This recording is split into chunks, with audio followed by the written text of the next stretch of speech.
Hello everyone, and peace of Christ to all of you. Please invite your friends and let us have some good time together. The Muslims, they strike back with the answer and they refuted us. Yesterday we mentioned to you how Muhammad believed that the cat was created from the sneeze of the lion, and how Satan was saved by holding the tail of the donkey so he can enter the ship of Noah. But you know what? The Muslims always have an answer. They can refute you and they can get you busted immediately. So a Muhammadan, smart one, he decided to refute us. So what he do? Islam is true. 1 hour ago,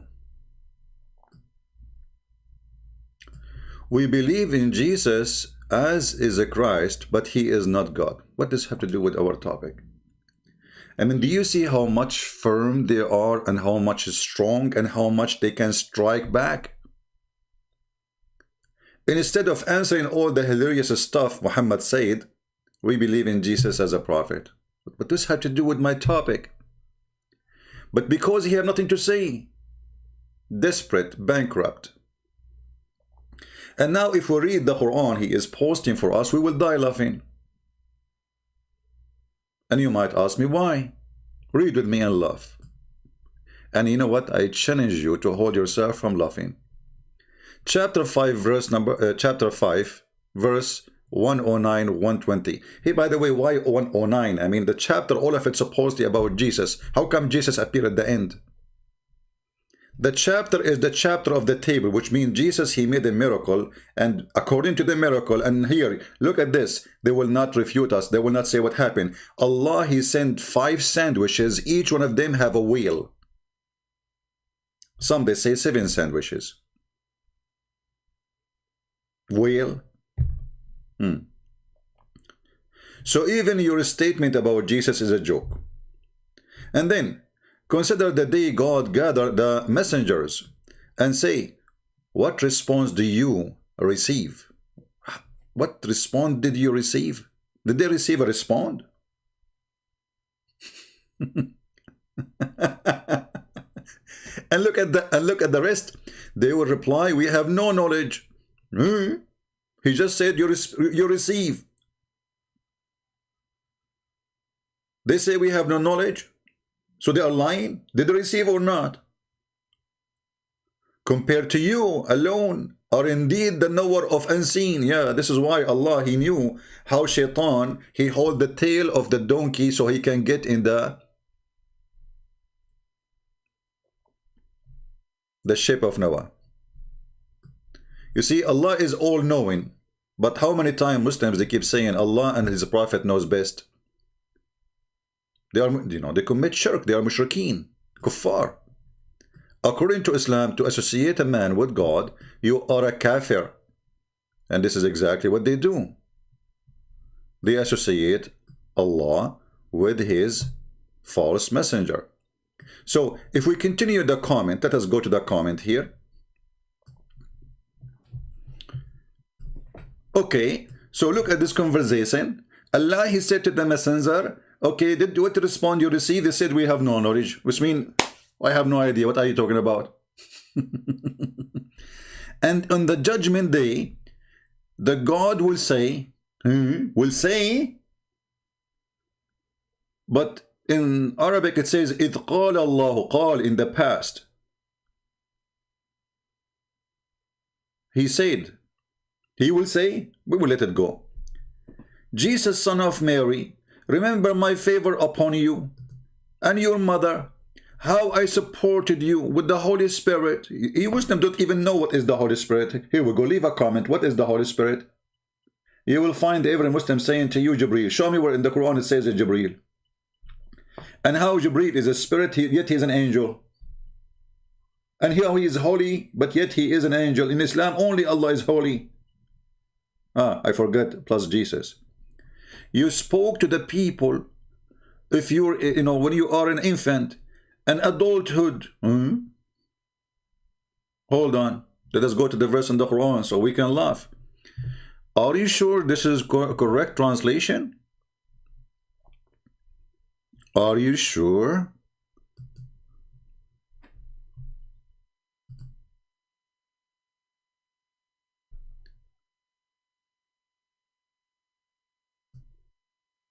Read with me, Abdul. It says here, تكلم الناس في المهدي وكهلا. كهل, an old man. So how Jesus, according to Islam, been taken up to heaven,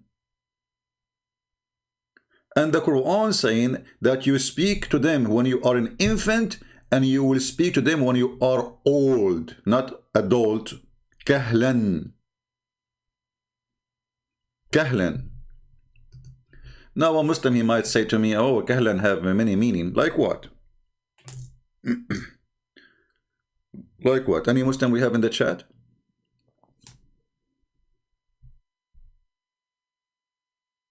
Do we have any Muslim?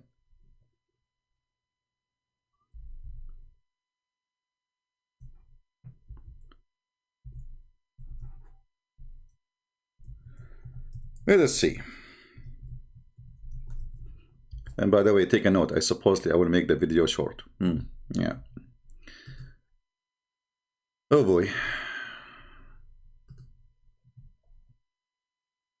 Very short.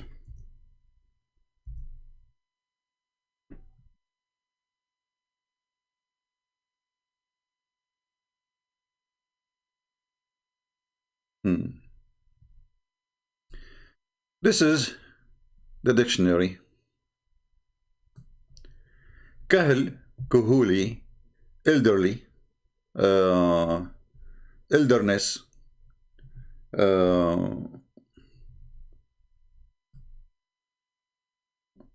become middle age. I mean, they are giving you all the names, all the, you know. When we say rajulun kahl, we are talking about a person who start having gray hair in his hairs. Now, for sure, not everybody have a gray hair is an old person, because some people, they have a gray hair when they are even young, right? But the word kahl usually speak about someone he entered the age of wisdom. And that age, and this is why you see the Muslim, they say that Muhammad became a messenger at the age of 40. Not at the age of 30. Why? Because he is not wise enough yet. So when you say in the Quran that Jesus, he will speak to us and he will be kahl, that means he will be an old man. If you say he is 33 years old, and that's what word kahl mean, that will be funny. Because he do not need to say the word kahl. He can say, you know, when you are, you know, older, when you are a man. So here there is a problem with this story, but let it go. But the question here, who is the witness for this story? Can you name for me one book mention this story before Muhammad? Muhammad came 600 years after Jesus. So how, you Muslims, you bring me a witness who was not there? Only one witness claiming that God said that to him. And then look what it says. Remember my favor upon you and your mother. What favor? What is the favor Allah he gave to Jesus? Read and love. It says, I supported you with the Holy Spirit. Between two brackets, Jibreel. Jibreel support Jesus. How? Who is a Muslim want to tell me how? Do we have any Muslim can tell us how Jibreel supported Jesus?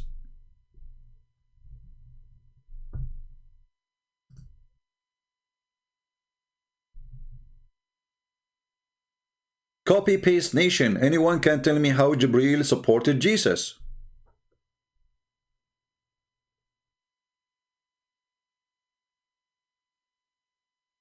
Anyone? I mean, the stupidity is all over the verse. Look what the verse saying. So you spoke to people in the cradle without Jibreel. In maturity. Was Jibreel talking or him? Him. So what Jibreel have to do with it? I taught you, look at the translation, guys. I taught you writing. He taught him writing. Where it says that in the verse? Where it says, I taught you writing? Where? It says, and I taught you the book and the wisdom. Writing. Allah taught Jesus how to write. If you change the translation as usual, you will find a new Quran. Let us change this translation. This is Hilali. Let us see Yusuf Ali, another liar. Let us see. Or Shakir. Read and laugh with me. We just changed the translator. Remember, we did not change anything. We taught you the book. There's no writing. And gave you wisdom. There's no writing. And the Torah and the gospel. Okay, hold on. All of this been taught to Jesus before he was born. Because remember, it says here that you spoke to them in the cradle saying what? Saying, I'm a prophet of Allah. So how come Muhammad, he needed somebody to squeeze him 3 times, and still Muhammad do not know what's happening? His wife, she take him to the cousin of her cousin, which is the father of Muhammad. His name is Waraq ibn Nawfal, and Waraq ibn Nawfal told him, this is the one you saw, his name is the Namos Jibreel. So while Muhammad, he waited 40 years, and then when he he became at the age of 40 years, even Allah, he did a plastic surgery for him, as you remember the story. And Allah, he sent 2 angels. One of them is Jibreel, because Jibreel is he's a doctor. He does surgeries. That's what he do for a living, part-time maybe. And he cut the chest of Muhammad to make him ready to be a prophet. How come Jesus is born as a prophet, speak wisdom by birth, teach God's words by birth, he learned the gospel and the Torah before birth? Because what? He taught him after he was born? Here we go. He is just 1 second old, and right away is saying to the rabbis and the Jews, well, I am a prophet of Allah. Who taught him how to speak? Allah. Where? Where he taught him? So we have a person, his name is the Messiah. He is born according to Islam as a prophet. From his birth, he is born with the book from his birth. He is born with the wisdom from his birth. Where Allah he taught him then? He went inside the belly of Mary and he was teaching Jesus there.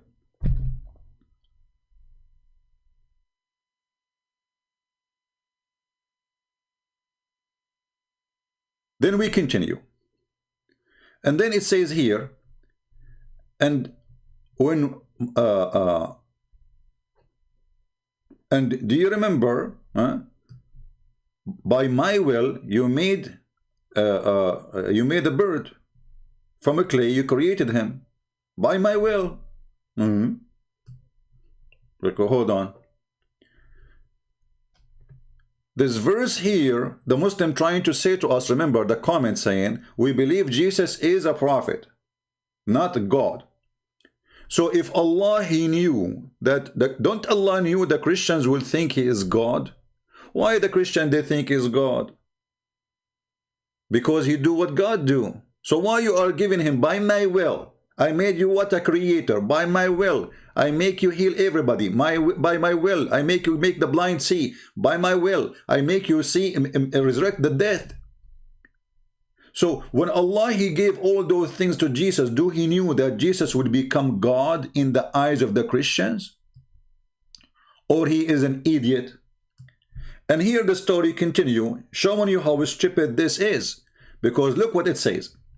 So by my will, I taught you this. By my will, I made you resurrect people. By my will, I make you created from the mud the bird. And then he says, and then I saved you from their mischief. How come he did not save Muhammad from the mischievement of the Jews? Isn't it the Jews, they killed Muhammad by poison? Any Muslim can tell us why?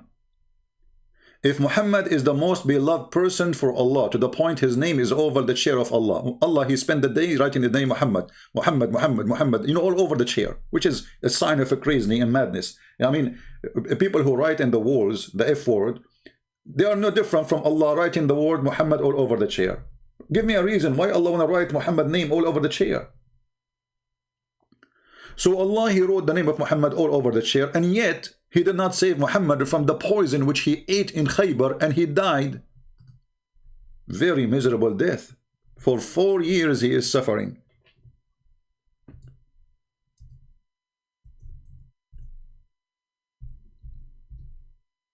So Allah is willing to save Jesus from the mischievement of the Jews, according to the story, but Allah is not willing to save Muhammad from the mischievement of the Jews. Question, why? Any Muslim can tell us why?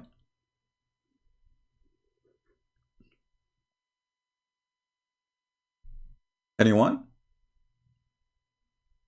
Very simple question. Okay, Jesus has been saved. Muhammad was not. And if you want to say to me that Muhammad did not die by the poison, you are saying that Muhammad is a liar, because it is him who's saying that. Read carefully. The Prophet in his element which he died, who is talking to Aisha, said, he used to say, not only once, I mean he was wrong once, twice, 3 times. He used to say, O Aisha, I still feel the pain caused by the food I ate at Khaybar. And at this time, I feel as if my aorta is being cut off from that poison. What do you think?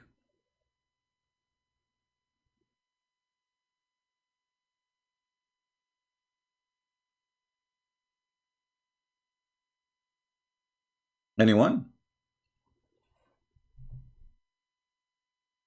Slava, you know, guys, if you have a question, try to make the question relevant to the topic. Otherwise, you are not being mature. Sorry to say. Because if I want to stop the topic I'm talking about to answer your question, it's mean you don't care. You go to the class of physics and you ask a question about geography. So please be consistent, adult, mature person. Otherwise, you are suffering from flight of thoughts like Muhammad. We are talking about something and you are thinking of something else. So, the Prophet, he died by poison, by the Jews. Allah saved Jesus from the Jews. Why? No answer. Who was the witness that Jesus was saved? Nobody. Can you name for me one person he was a witness there? Can you show me one book saying that Jesus been saved by Allah? Can you even show me the word Allah in the whole Bible? And then continue the story, which is really, you know, horrible. It says, even though the disbelievers among them said, this is obviously a magic. Who is the one who said this is a magic?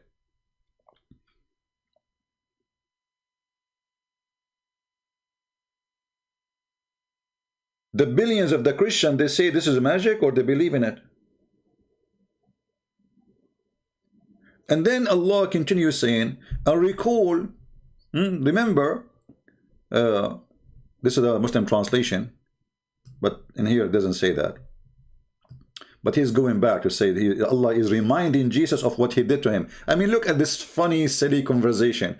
What kind of conversation is that? Is Jesus under investigation? You see, imagine you are the boss, and then one of your employees come to your office, and you start saying to him, do you remember when I paid for the surgery of your wife? Do you remember when you came to me and you said your son want to go to school and you have no money? Do you remember when your son was sick and I paid for his clinic? I mean, what is that? Allah is saying to Jesus what he did to him. So either you are accusing him that he's bad, he forgot, or what is the point of this stupidity? People, are you listening? You have to analyze and think deeply about the stupidity here. Because when you bring somebody to your office, says, do you remember when you said to me you don't have money to take the bus and I bought you a car? Do you remember when your tooth was hurting you and I closed the door of the van over your mouth so to break it?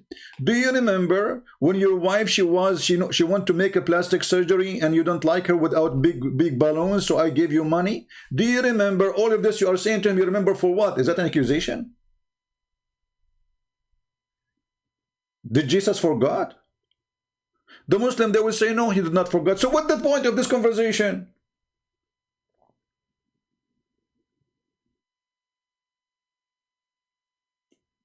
You make such a conversation only with the person who is bad. A bad person who forgot what you did to him. Do we agree?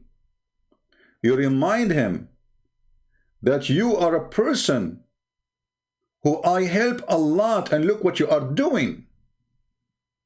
People don't recall good things I did to others until the others do something wrong. Do you remember what I did to you? Do you remember when you came to borrow money from me? Do you remember when your mother-in-law, she hit you in your head and I am the one who gave you the bandage? Do you remember when your mother-in-law, she threw you in the street and I gave you a bed? So this conversation can happen between one he did a favor and the other one he denied it, a bad person. Otherwise, what's the point of this conversation? And then he jumped to the disciple of Jesus. Question, why Jesus have disciples?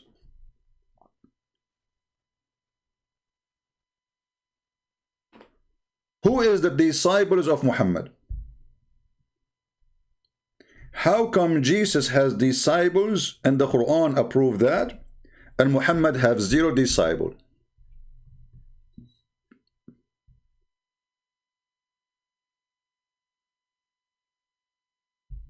Any Muslim?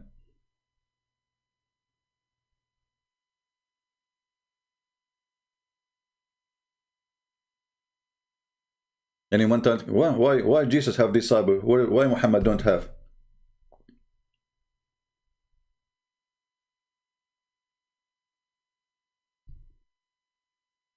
Okay, we will zoom a little bit.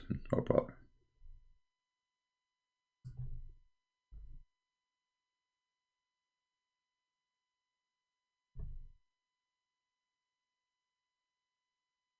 Is it better now?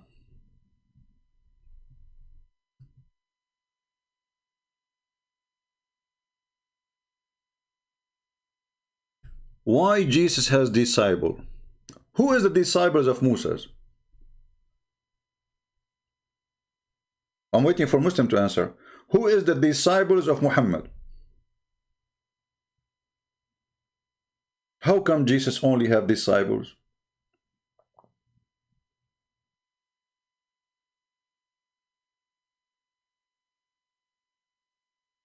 And then hear the story.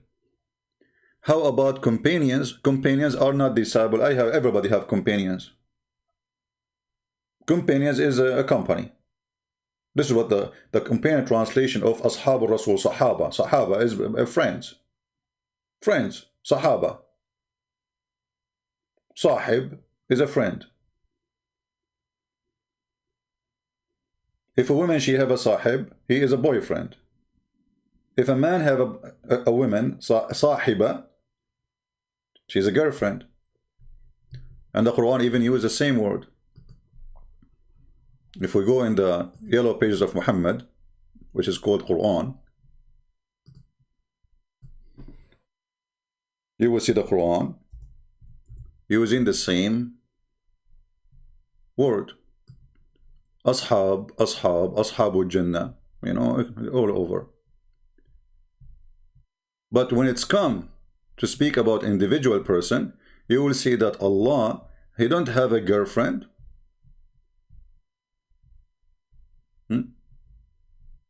As an example, chapter. Let's go more.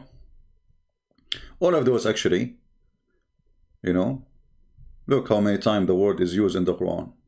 Look. Like here. مَا ضَلَّ صَاحِبَكُمْ وَمَا غَوَى.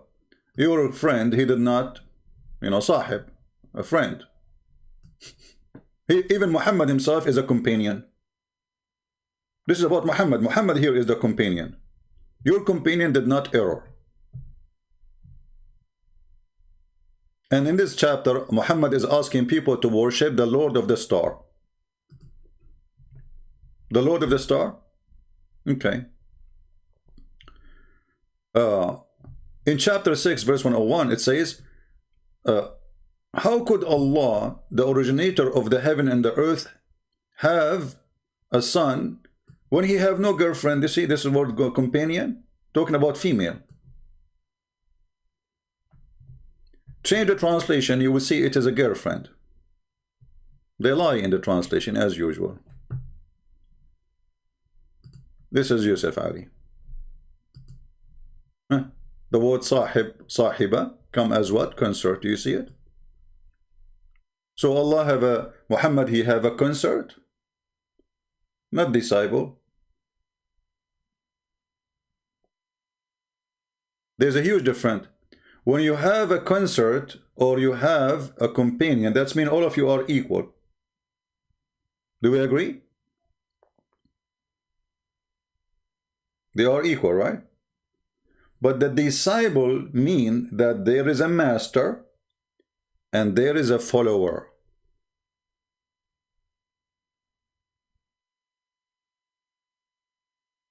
Do we agree? So when we say that Jesus have disciples, that means he was their master. They did not take him as a friend.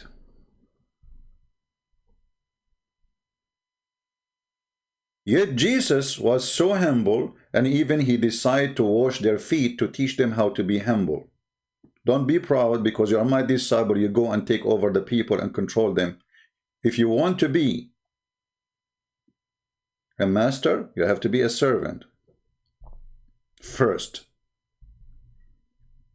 So when the Quran agreed that Jesus have disciples, and there's nowhere in the Quran Muhammad have disciples, then you need to explain to us why.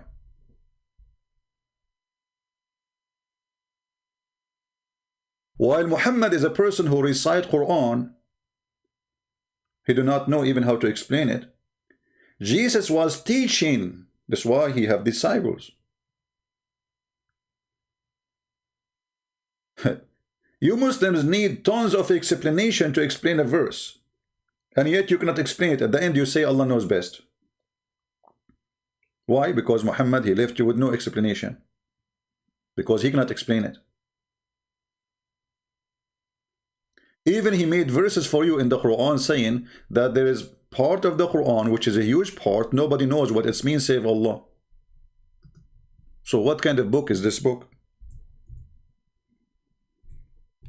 The answer is very simple. Muhammad is a thief. He does not know what he is reading. No one knows the meaning of it. It's hiding meaning except Allah.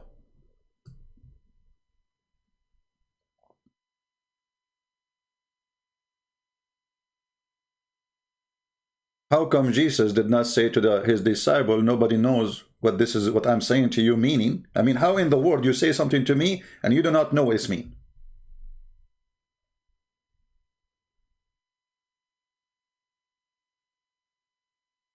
Today, guys, I'm going to teach you something, and only Allah knows what it does mean. I mean, what the point of that?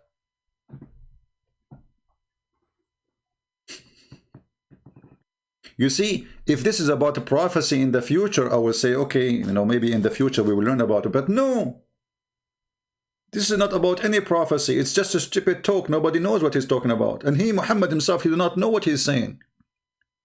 Because he's a thief, copying it from others, what they said. So don't ask me, I have no idea. I'm just a person who delivered to you. So the Muslims agree that Muhammad is a messenger. What does that mean? He is a messenger of the messenger of the messenger of the messenger of Allah. So Allah, he gave the message to the pen. The pen, he wrote the message in the tablet. The tablet gave the message to Jibreel. Jibreel, he carried the message to messenger Muhammad. And then the messenger Muhammad, he gave the message to us.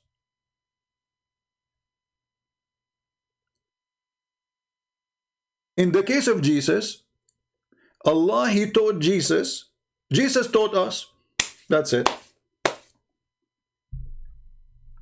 So Muhammad is the messenger of the messenger of the messenger of the tablet of Allah, of the pen of Allah, of Allah.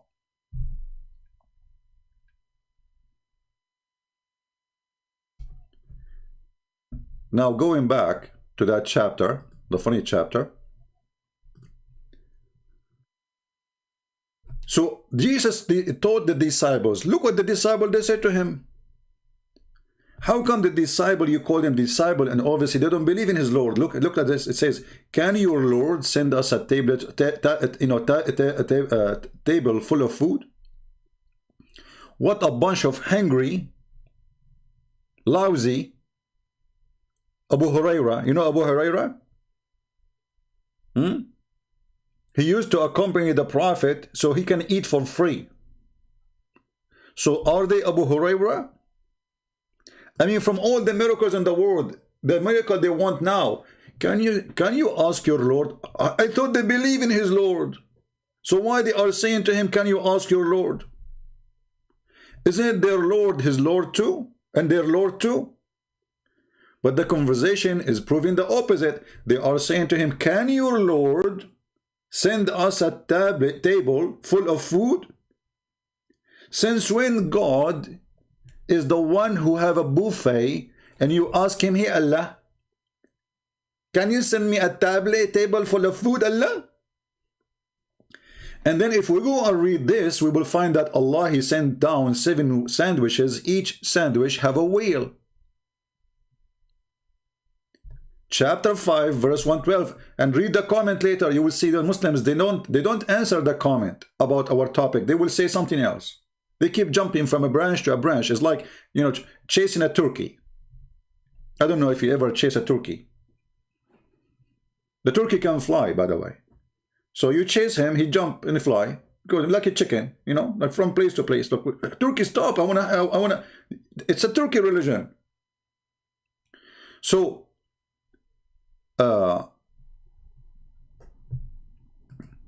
you always only explain about Islam, but you never about the Bible. Slava, there is a person, his name Sam Shamoun, he explained only the Bible. You can go there, don't complain. My topic is Islam. We have a person, his name is Sam Shamoun. You can go and ask him any question you want about the Bible, he will answer you. So stop crying like a baby. You are just trying to disturb my topic, because my topic is Islam, it's not Christianity. You see, I'm reading for you now Islam. I'm not reading the Bible. Do you see me opening the Bible? Say, hey, guys, today we have Bible study. So don't be a stupid fool again.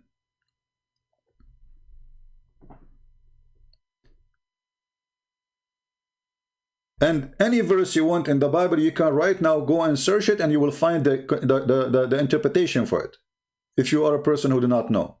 So don't play dumb.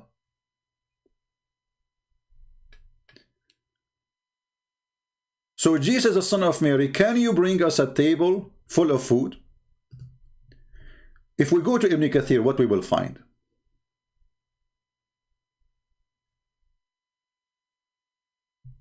Five, 112. This is 5. And this is 112. Let us see what the interpretation will say.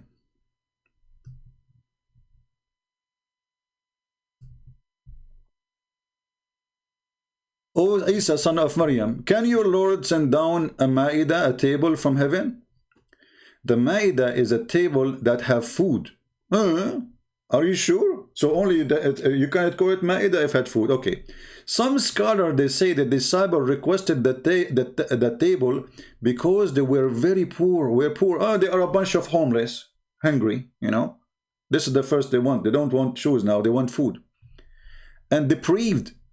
So they ask Isa to supplicate to Allah to send the table full of food down. Then they could eat every day. Huh? So this is everyday buffet. Allah, He sent the table every day. You eat from it. There is food.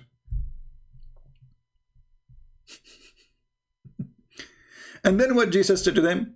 He says, "Come on, don't do that. Don't ask me to do that if you are a believer." Look, what? So why He did that then? They said, we want to eat from it. If you are truly believer, don't ask me for this. That's what Jesus said to them. So they are not believers, obviously. They said, and the Quran confirmed that. They said, oh, we wish to eat, therefore we need to eat from it. And then it says here, and be strong in our faith. They are testing Jesus if you are afraid or not. So we can be strong in our faith when we witness in descending from heaven substance to us. And then Isa, he said, "O Allah, our Lord, send us down from heaven table spread with food that may be for us for the first and the last of the festival." Here Jesus have a carnival. As-Suddi said he commented about this. He says, "We will take that day on which the table was sent down as a day of celebration, that we and those who come after us would consider, like this is a sacred state. So, I mean, this is amazing, a day of miracle, and a sign from you, proving that you are able to do all things and accept my supplication." Okay. Now, where is the story about the 7 whales? Muslims, where is the story of the 7 whales? What happened?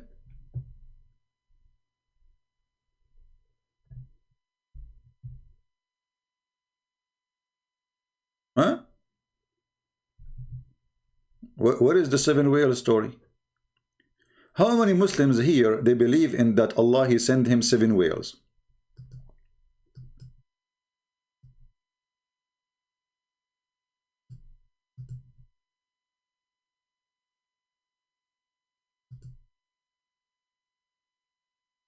Hold on.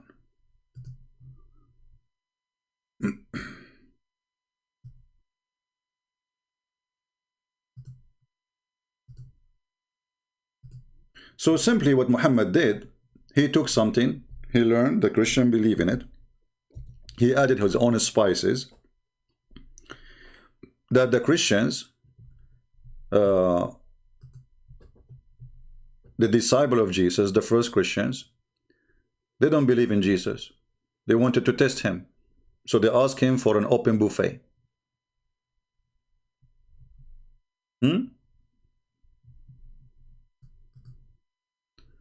My browser froze. Let us see.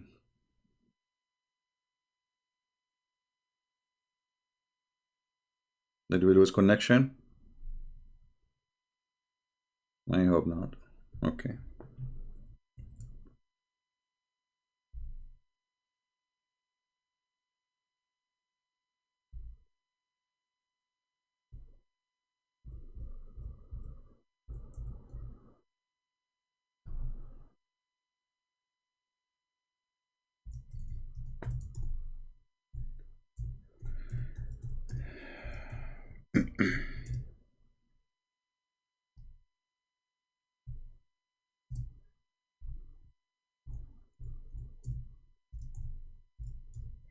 Let us see.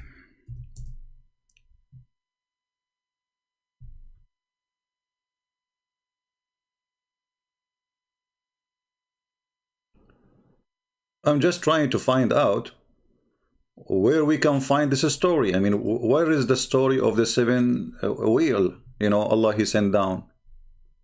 Right? Did this appear, you know, by mistake? Did it disappear because we want to hide it? Maybe we are not telling the truth. Okay. Let us see.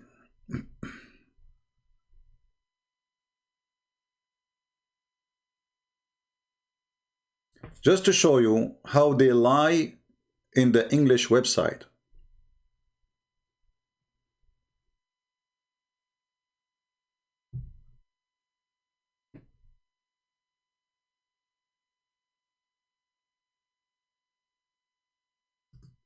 Give me a second.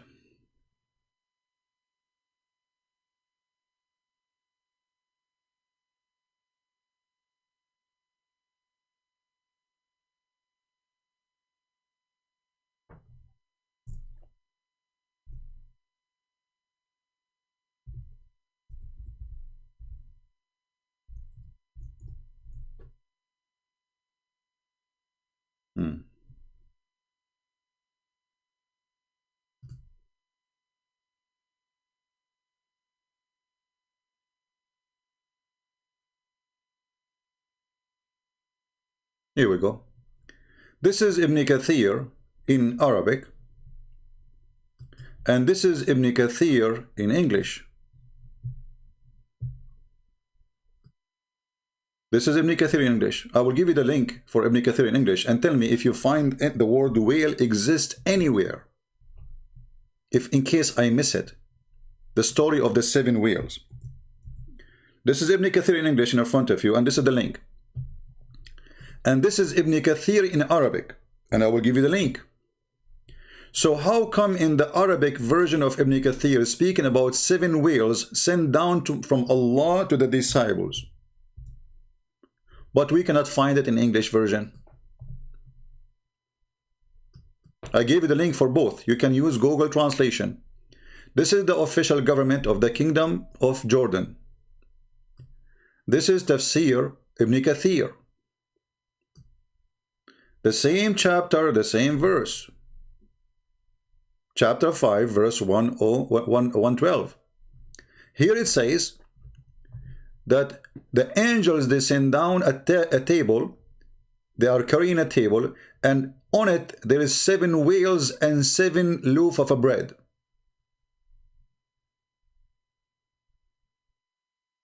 Why this is not in the English one?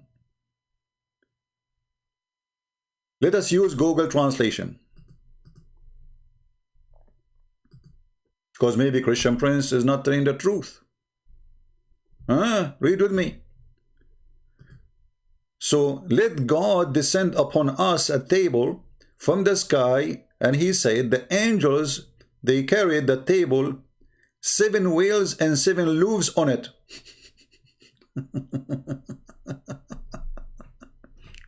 But we don't find this is in the English translation.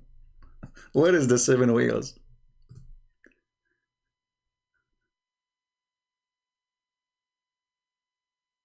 You know what I mean? Where is the seven whales? Here we go. I gave you the page. Show me where is the seven whales. Why they took it off? How this is the Ibn Kathir in English, and yet you take more than 50% of Ibn Kathir in English, in Arabic. So if I am not a person who have enough education to remember, now man, in Arabic it says different story. You see what happened? If you don't have a privilege of to be a person who did read a lot and learn a lot, and you speak Arabic too in the same time, then how you will know that this is missing? There's no way. So you read Ibn Kathir, you will not find the story. So Christian Prince, he said, Ibn Kathir says that, you go to Ibn Kathir, there's no thing. The Christian Prince is obviously not telling the truth. Where we can find the way the story? Is it there maybe? Oh, hold on. I missed. Hold on, guys. Look, it says seven fish. I missed the part here. It says here seven fish. They changed the word whale to a fish. Look. I missed it. Sorry, I apologize. But you remember the story yesterday? We mentioned to you about the cat. how Shaitan, he sneezed? In Ibn Kathir, it says that the last animal who entered the ship, it was the donkey. And then they cut the speech there. They cut the whole page. Here they are giving us some. Look.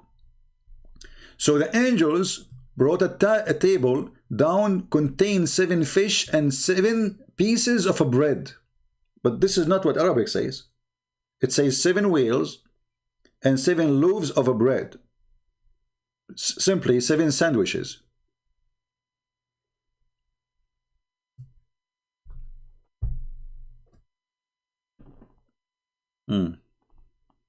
Yeah, I missed that part. It's okay. And this is why I gave you the website to look for it with me. Maybe I miss it. So the reason I did not find it, by the way, I searched for the word whale, is not there. So they translate the word whale as a fish. I searched the whole page, the word whale is not there, so the story is not there. But they changed the word whale into a fish. In Arabic, it says ahwat or hitan. And this is why in Google Translation is giving you the word whales. Why? Because this is what it says. So now, Allah, he sent 7 whales in 7 loaf of bread, 7 sandwiches. Why 7? Any Muslim can tell us? Why Jesus have only 7 disciples? Why 7 whale and 7 sandwiches, 7 bread? Again, it's a fabrication. Where they are getting those stories from, we don't know. You tell me. Which book it says that God, he sent to Jesus 7 wheels? Is that what the Bible says? The Bible says totally different story. Why the Christian even want to change this story? It's going to be more amazing if the food is coming from the sky.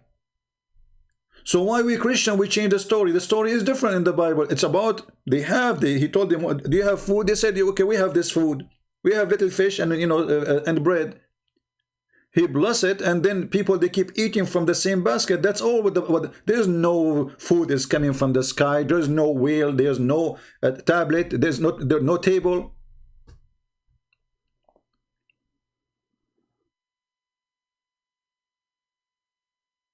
And in the Old Testament and the New Testament, it warns you from testing God. When Satan, he came to Jesus trying to tempt him, he says, if you are the Son of God, you throw yourself. What Jesus said? It said, don't try your Lord. Don't test your Lord. So there is no way Jesus will do it because they ask him to do that.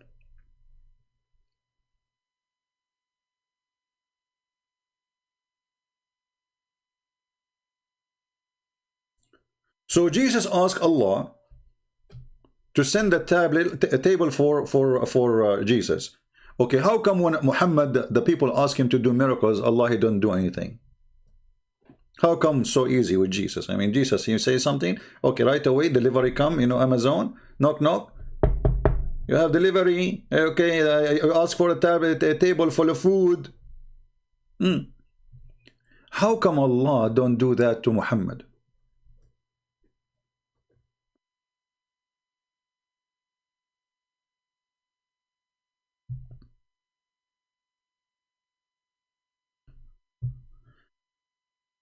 And then they said, we need to, to eat from it, and our heart will be, we will have like, we will be sure that you are truth, But look at this. That's meaning we should not accept a messenger of God, claiming to be a messenger of God, unless he do what Jesus did. This is what the verse is teaching us. Correct? This verse defeats Muhammad, because if Muhammad is truly is a prophet, then he should do the same as Jesus did. They ask him for a miracle, do the miracle.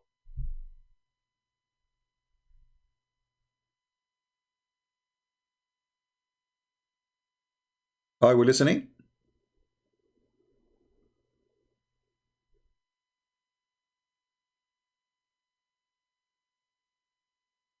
This verse is saying that.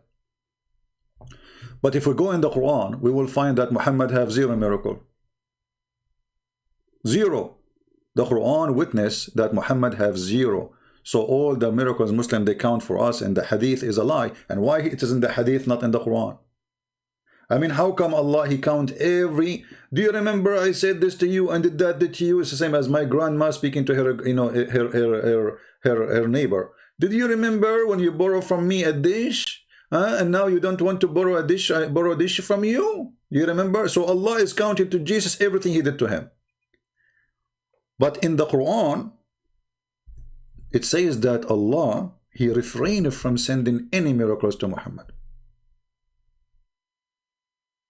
Read it, chapter 17, verse number 59. We refrain. So with Jesus is so easy. Hey, Allah, send me a table, 7 wheel, and say, hey Jesus, what do you want? You know, I want 7 wheel and mayonnaise, please. And don't forget the ketchup. And if you don't mind, some French fries. And by the way, we like it spicy. And, you know, if you have tortilla bread, because we are Mexican. And, you know, if you don't mind, you know, a Taco Bell. This is how easy it is. So Jesus speak to Allah. Allah, he sent the Taco Bell, 7 wheels and 7 sandwiches, and everything is ready to eat. With Muhammad, Allah, he refrained to send a sign.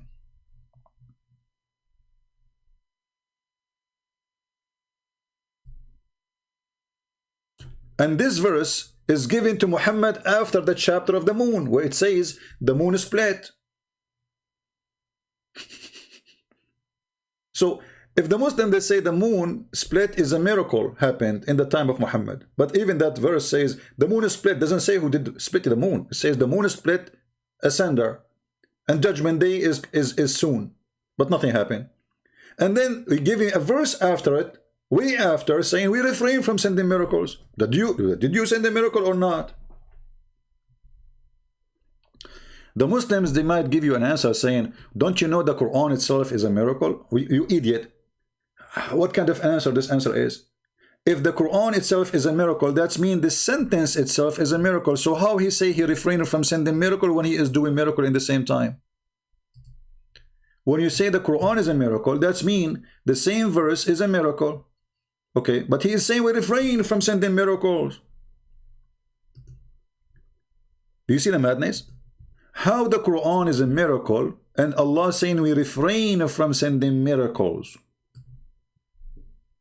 It's like somebody you know, making a cake and he say we refrain from making cake, but you are making cake already. Isn't this is a cake?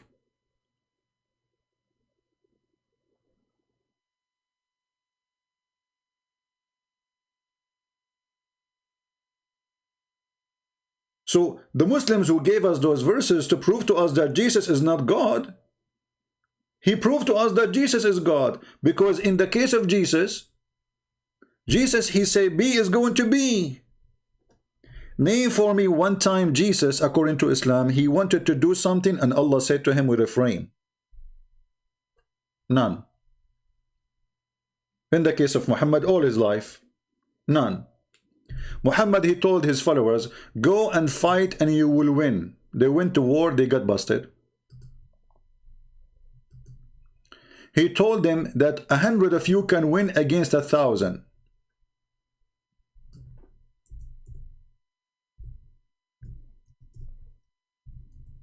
They went to war, they got busted. He lied. He was just exaggerating to make them fight and think they will win. He lied. O Prophet, rouse the believers to fight. If there is 20 among you, patient and persevering, they will vanquish 200. That means 1 to 10. 1 to 10? Is that really happening? Or this is impossible? Let us see. If 100, they will vanquish 1,000. 100 Muslims, they can kill 1,000? That's a miracle, must be. If there are people without understanding, okay, those people kuffar, they are stupid. Right away, the Muslim, they came back and they got busted. And they said to Muhammad, you said to us we will win. What are you talking about? Look what happened. Muhammad right away he gave them a verse. He says, Allah he gave me this. For the present, Allah has lightened your task, for he knows that there is a weak spot on you. Like what? Allah did not know that they have a weak spot on them before he sent them to war. And what is the weak spot? So even so, if there are 100 of you and preserving, they will vanquish 200. Like what happened? From 100 they can fight 1,000 to 100 can fight 200.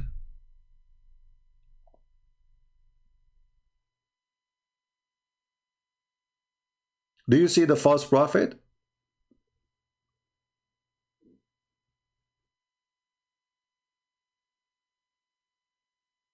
If Allah, he is God, and he promised you one can win against 1,000,000, you will win. Who care about the number? If God is with me, who could be against me? If God decides to be in my side, it doesn't matter really if it's 1,000,000 or 100. Do we agree? So, Allah, guys, leave Zahra. Who is this Zahra? People, focus with me in the topic. Let me... Okay, sorry Zahra, I have to put you in hide because you are taking people out of my... People in the chat, focus. I leave the chat open so you can focus with me in the topic, not a person in the chat. Otherwise, I will disable the chat. I'm not sitting here. It is Sunday. I'm not sitting here wasting my day, losing my voice, so you can chat with somebody in the... This is not a place for us to chat about talking to each other. Here we are learning. It's a classroom. So either you want to listen or you are here coming to you know, blah blah blah. Leave the Muslims for me. Show me how good you are in the comment section when a Muslim he posts something. Not here. So listen carefully. If Muhammad is a prophet of God and Allah told him 100 can win against 1,000, do you think Allah can make it happen or not? The answer should be yes. And look, the conditions is the same. Among you, patient and preserving. Patient and preserving. The same in the second verse. Like he did not change like the conditions. So if they are patient and preserving, 100 can fight 1,000. Okay. So what happened? If you are, now he found a weak spot on them. Okay, what is the weak spot? But still they are. If you are patient and preserving, so the condition is still the same. Where is the weak spot?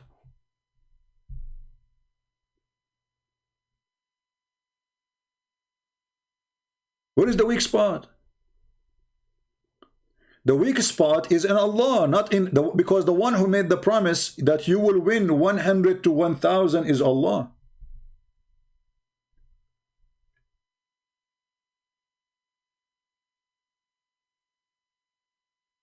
How come in the case of Jesus, he don't do that? Oh, there's a weak spot on me today. I cannot do that. Jesus, he challenged them. He says, you can destroy this temple and I will build it in 3 days.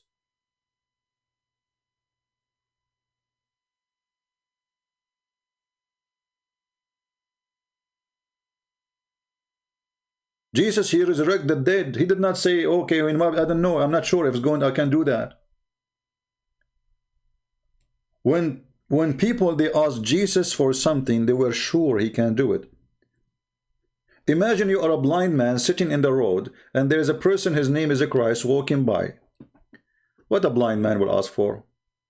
Why he asked Jesus for to be able to see? I mean, what kind of request is that? Is that something can happen? Is that possible? Is that something to believe in? that I am blind in the street and there is a guy, his name is Christ, and he is just a man, as Muslim they say, and he walk by, and then I say, hey, him, Christ, I want to see. How come Jesus said, oh, we're refraining from sending miracles? And why Jesus did not say to him, what kind of request is this request? Who told you I can do that? This is nothing I can do. I mean, you're blind. You know, you're born blind. Jesus, with all the confidence he have that he is able to do, he gave the man his vision again. He created eyes for him.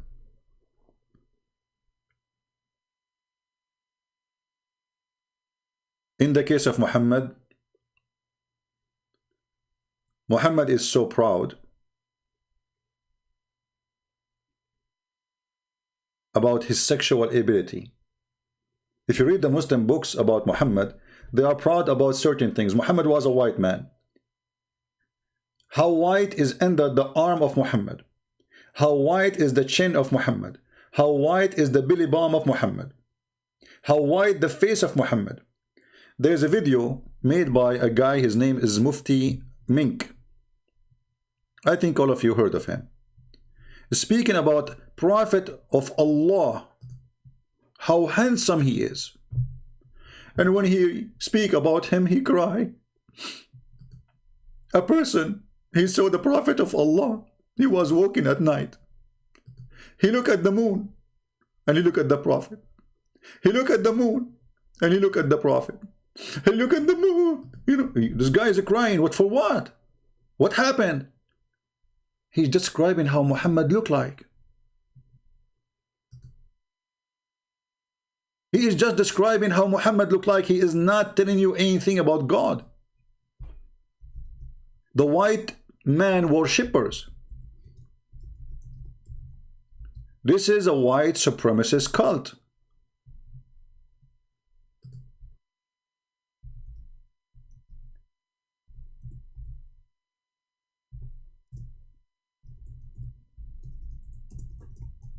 I'm trying to find the video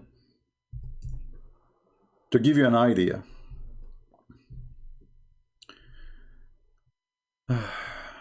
Where is the video?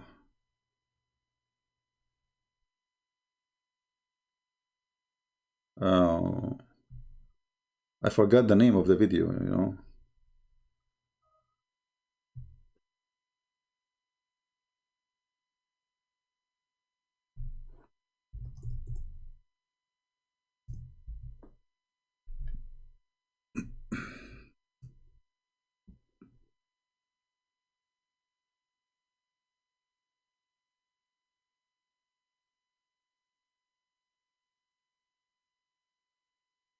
Let us see.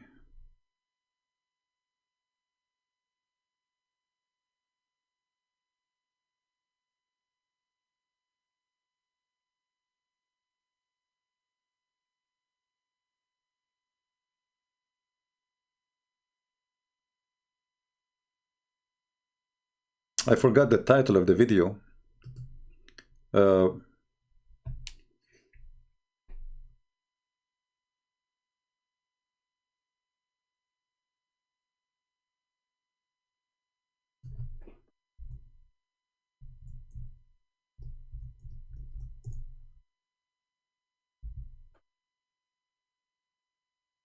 And the guy, his name is Salava. Post your question for me, I will answer you soon. But next time, learn. Let's see.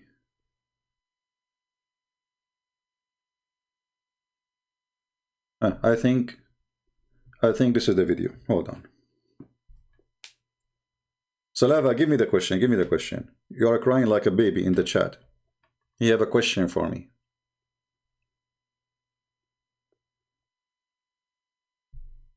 All right. We are building the... Okay.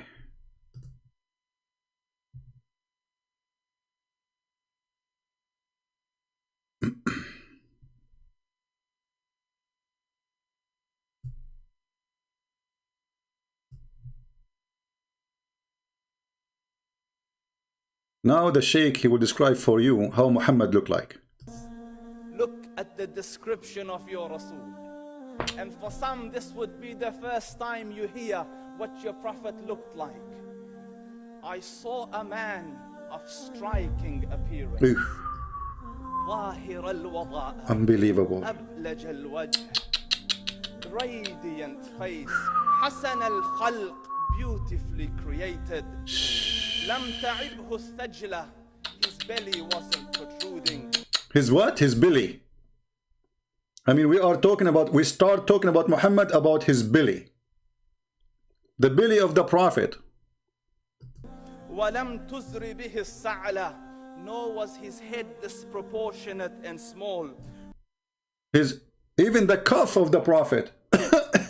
We have to describe his cuff. We had to describe his cuff. وسيم قسيم. Proportionate and delicate. Finely made, a specimen of a creation. في عينيه دعج. In his eyes there was a contrast. The dark was immensely dark. The white was excessively white. وفي أشفاره وطف. And his eyelashes were long. What? Even his eyelashes? Are we talking about a porn star? Are we talking about a prophet of God? Are you sure? Look how he is. You know, his eyelashes is long. How long? You will not believe how long. Like eagle wing.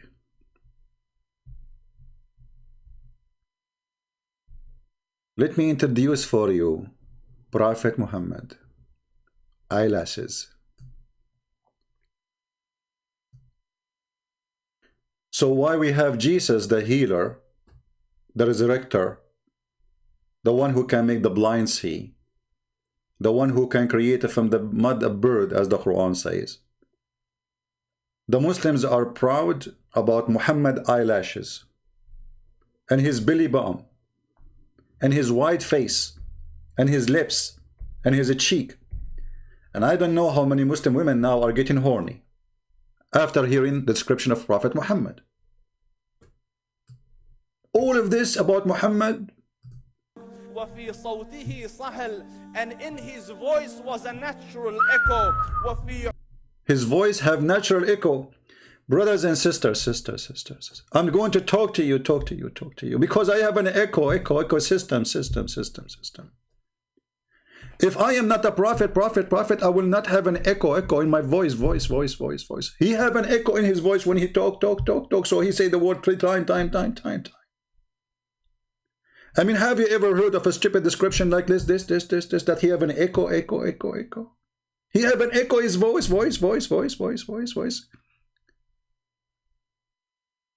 This is how they see their prophet.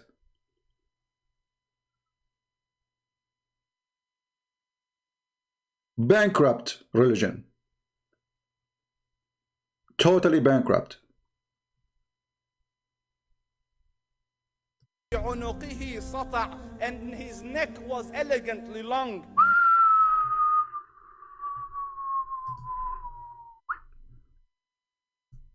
We have a giraffe. The prophet was a giraffe. وفي لحيته كثافة. His beard was full and not like Zakir Naik. His beard is full. I mean, come on. If he is not a prophet, he will not have a long neck. He will not have a beautiful white belly button. He will not have long eyelashes, and he will not have nice beard. thick. أزج أقرن. His eyebrows were arched, but they were not joined.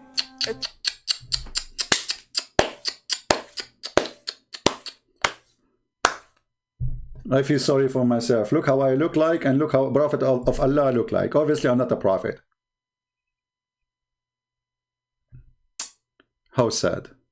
It was separated in summit فعليه الوقار. When he was silent, dignity covered. him. وَإِن تَكَلَّمَ سَمَاهُ وَعَلَى. All right, let us go where he described. He see the man. He was walking. He saw a man. I want to go there. Hold on. Which part of the video?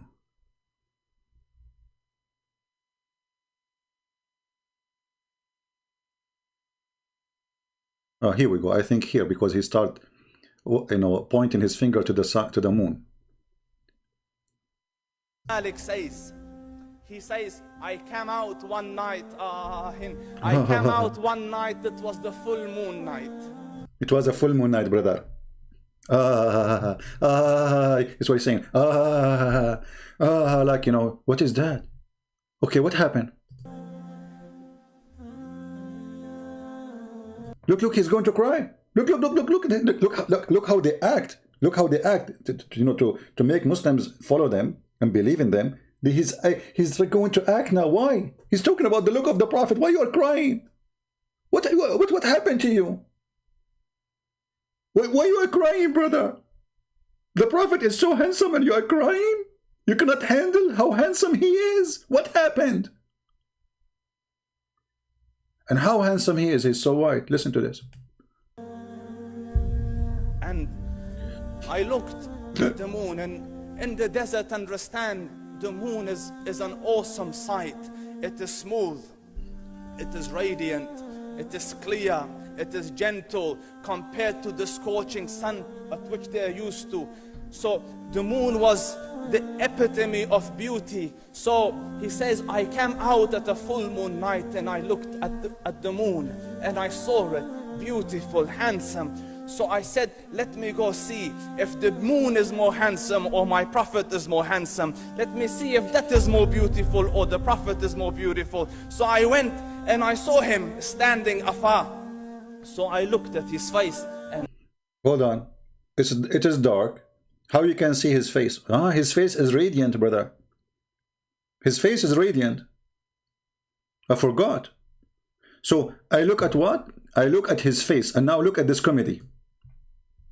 So I looked at his face and I looked at the moon. I look at his face and I look at the moon. And I look at his face and I look at the moon. I look at his face and I look at the moon. And so I look at the face and I look at the moon. I look at the face and I look at the moon. Okay, come tomorrow, guys. I'm going to continue. I look at the face and I look at the moon. I look at the face and I look at the moon. What is that?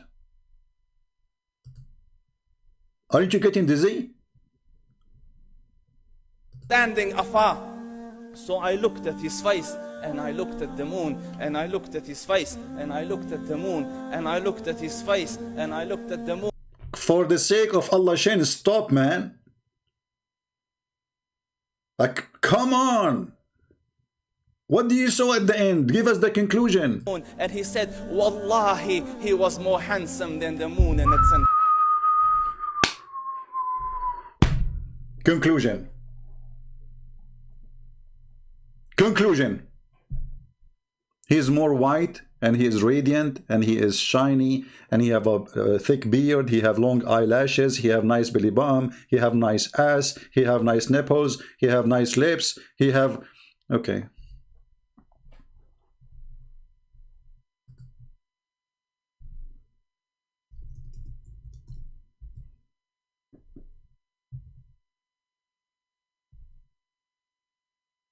Brothers and sisters on Allah, let me introduce for you Prophet Muhammad.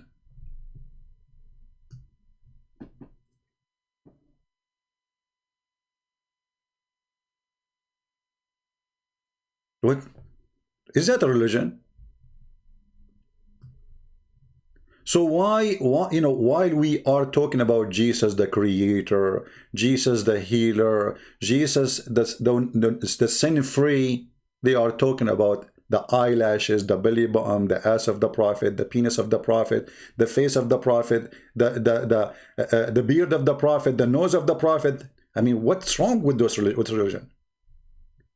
And they say they don't worship Muhammad.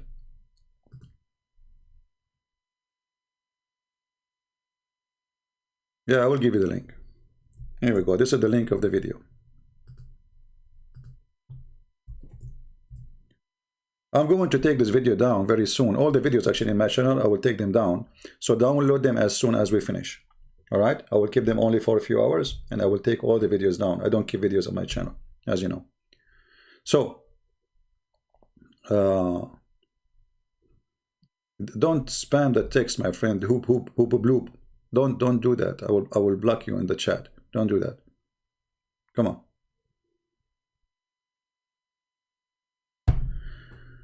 So when the Muslims, they come to us to refute us, they are bankrupt. Totally bankrupt. You have a fake prophethood. Your prophet is a false prophet. And because you are bankrupt, you are coming to us to describe his Billy Bomb. You are down to the Billy Bomb. This is what's happening to you. You are so down to the point you are going down to the Billy Bomb of the prophet. You could not describe for us how good he is. You describe for us his Billy Bomb. What kind of religion this religion is? While the Quran is busy counting the countless miracles of Jesus, the Muslims are busy counting for us the Billy Bomb of the prophet. The prophet, he used to have sex with all his wives in one night without washing. This is what they are proud about. And later we found that Muhammad, he did not have sex with any. The guy was a liar. He cannot even have sex with one. This is why all the women he could not have any children from them, including Khadija. The Muslim, they say to you that Fatima, she is the child of Muhammad. That's a lie. Those are the kids of Khadija from previous marriage. Khadija, she have 2 husbands. Muhammad is number 3.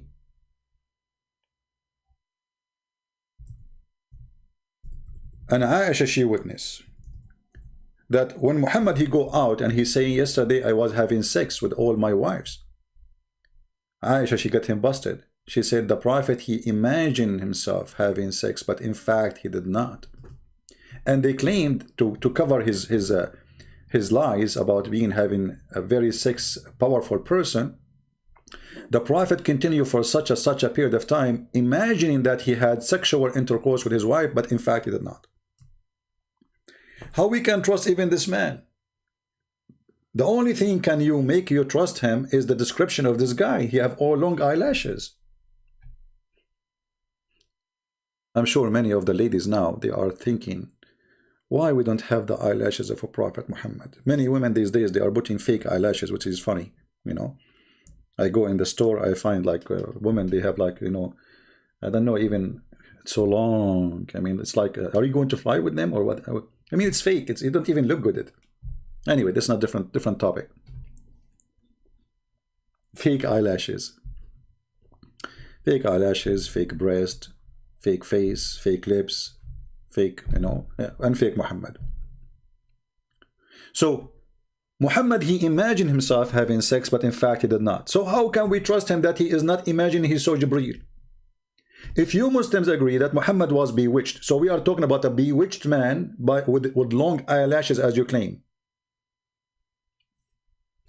Is that authentic hadith about his long eyelashes? About his face is radiant?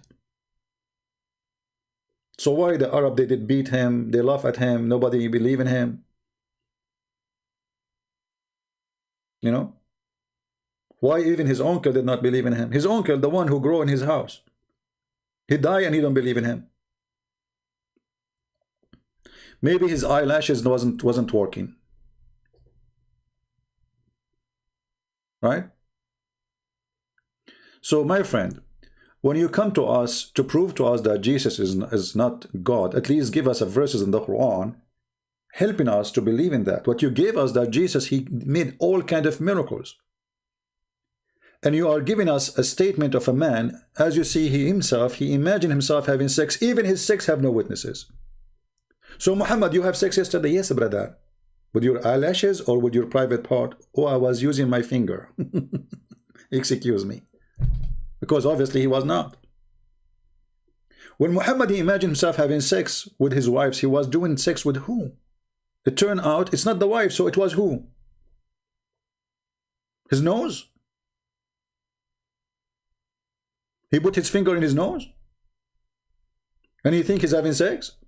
So if a man, even his sex is imaginary, it's fake, it's false. And the excuse is he was bewitched. So during that time, the Muslim, they say he was bewitched for a year. How many times he gave you verses from the Quran? And he was under black magic.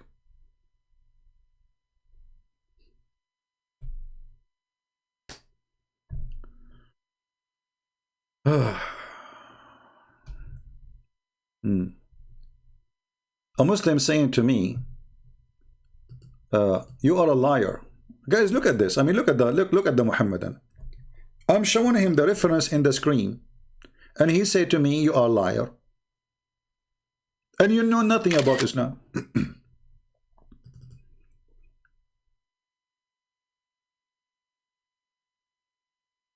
Are you sure? But I'm showing you the hadith. It's Sahih Bukhari. You're a liar.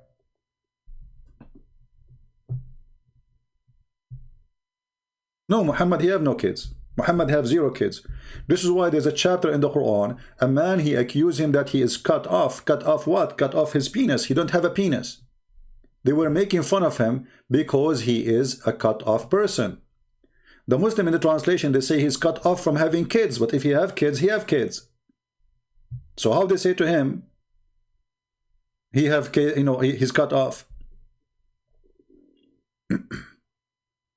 Right?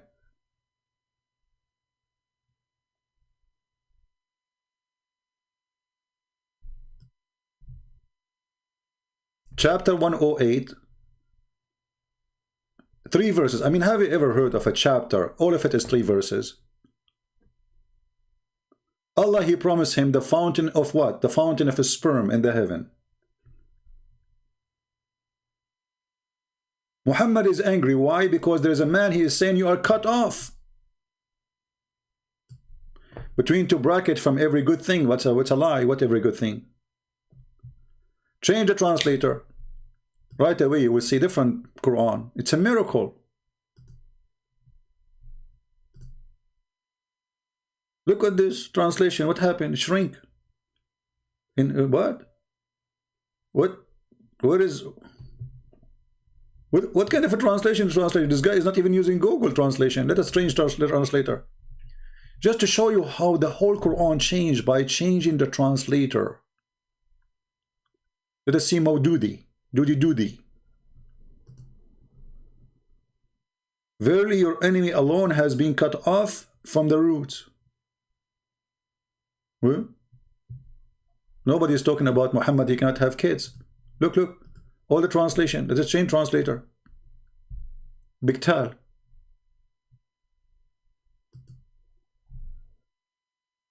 Look at this. Who is without posterity. Posterity. You see it? You have no children. The one who has said that to you, he is abtar. What abtar mean? He's cut off. Change the translator again. Let us go to Shakir.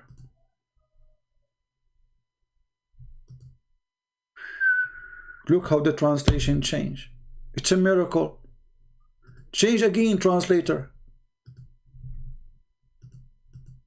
Every translator give us a new Quran. Yusuf Ali.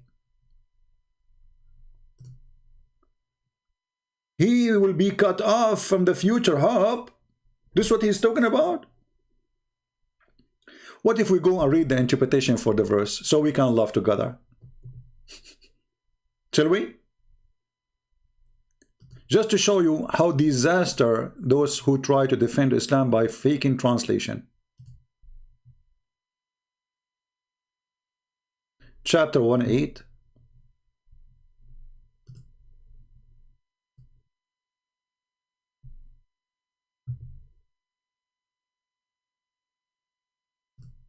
All right.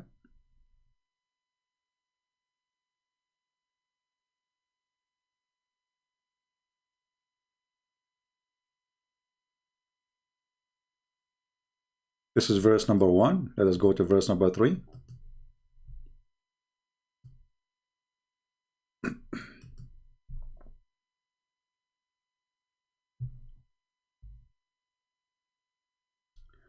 I will answer you, Mr.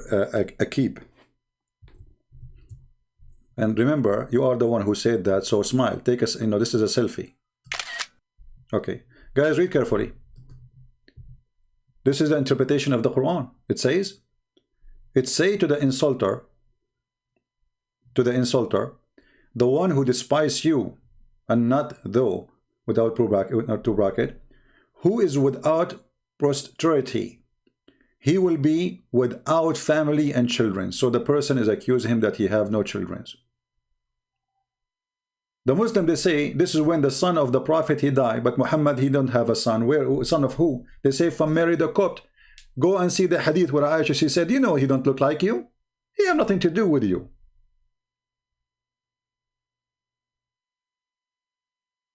Muhammad was a potent man. And Muhammad, he cried when this child, he died. So why Allah don't resurrect him for him? At that moment, Muhammad, he need Jesus. If Jesus was there, Jesus will touch the sky. He will not even touch him. He will say, hey kid, come back from the grave. Muhammad could not do it. Now we go and see the comment of the Muhammadan. Smart Muhammadan making a comment, what we can say. Yeah, they are welcome. Especially a smart one like this guy. He's a genius. If you say Jesus is God, why would he kill himself? You idiot. Who said, where in the Bible it says that God, he killed himself? I want to learn from you. Can you show me where in Christianity we teach that God, he killed himself?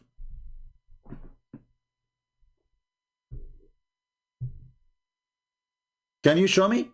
Or you are making a new religion now?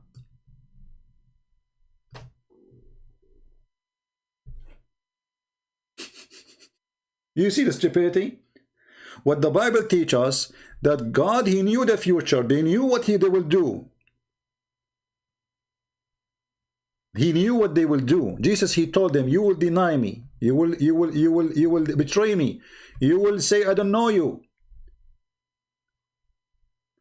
He knew the future. And this, isn't the Quran says that God only know the unseen? That is Jesus. And then they did. And then the Jews, they came, the Roman, they came and they arrested Jesus. So it's not Jesus who called them. He say, hey, come and arrest me. Hey, Jesus, my name is Jesus. I want you to come and kill me, okay? Yes, I'm God. I want to kill myself. Yes, come and come over. Where are you coming with this story from? So they fabricate their own logic. And now let me ask you the same question. If Jesus is not God, how come the Quran says that the Jews, they killed prophets? And how come Allah did not save them? And who is the prophet the Jews, they killed? Any Muslim can tell me?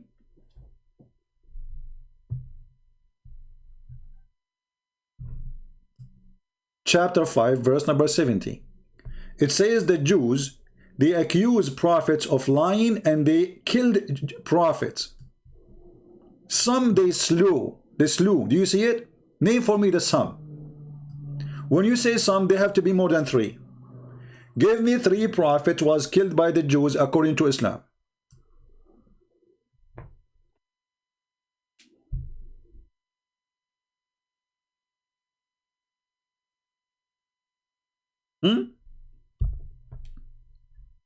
Name for me. Jesus was saved.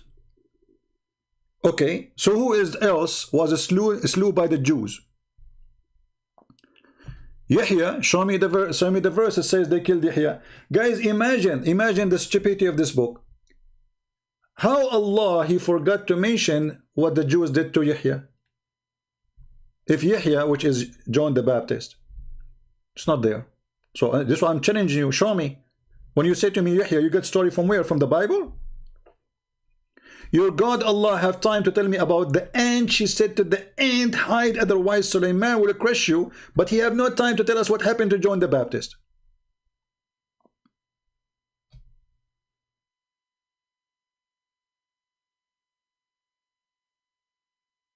So the Quran confirmed that the Jews, they killed prophets. So how come Allah will save only Jesus? And how come the Quran never mentioned a name of them? A failure? Huh? And actually, the comment this Abdul he gave us proving that Jesus is God. Why? Because as long you agree that Jesus is not killed and Muhammad was killed by the Jews, so who is more superior? The one who you can kill or the one who you cannot kill? This is a question for you Muslim. This is your belief, not my belief. If your belief is God should not be killed, and actually true, we Christian, we believe that they killed the flesh of Jesus, God always alive. This is why it's called resurrection. Resurrection is resurrect between the flesh and the spirit or the soul.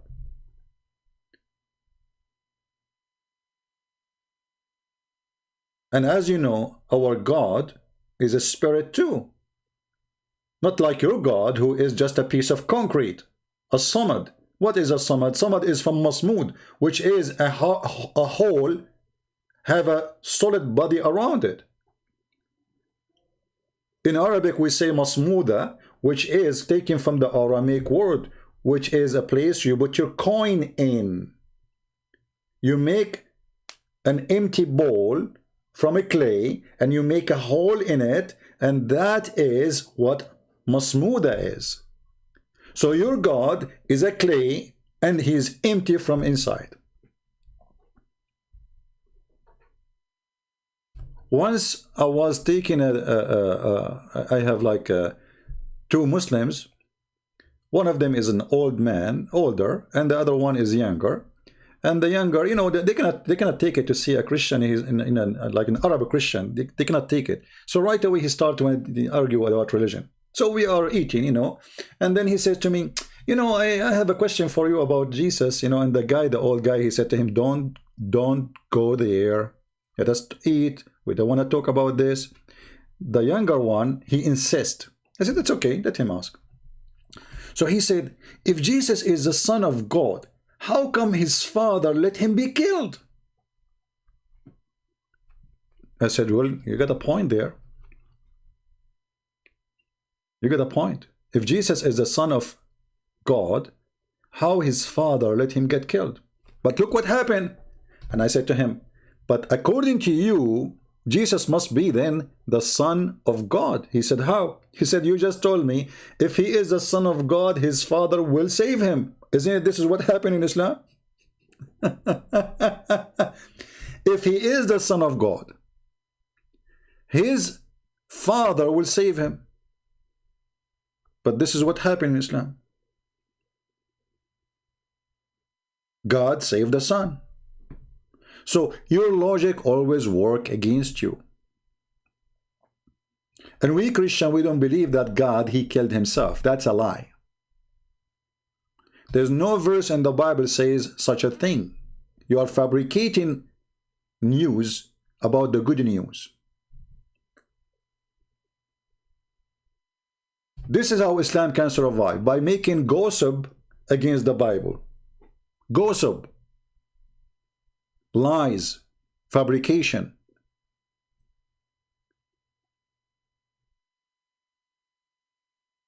And look, if we ask the Muslims what the Christian believe, they say to you, believe in Trinity. Where is the Trinity in the Quran?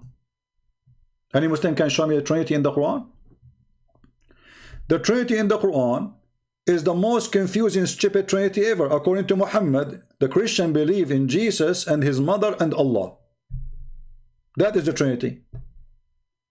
But there is no single Christian believe in that. And not only that, Muhammad, he is so confused to the point he said this. Look at this. This is a chapter 5, verse number 72. It says that the Christians, they disbelieve those who say that the Messiah is Allah. Well, if the Messiah is Allah, so what is the Trinity?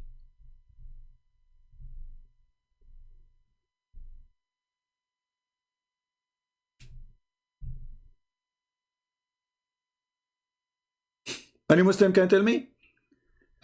The verse saying, those who say the Messiah is Allah is kuffar. Surely disbelief. Who say, Lu, Allah is the Messiah. So who is number 2 in the Trinity and who is number 3?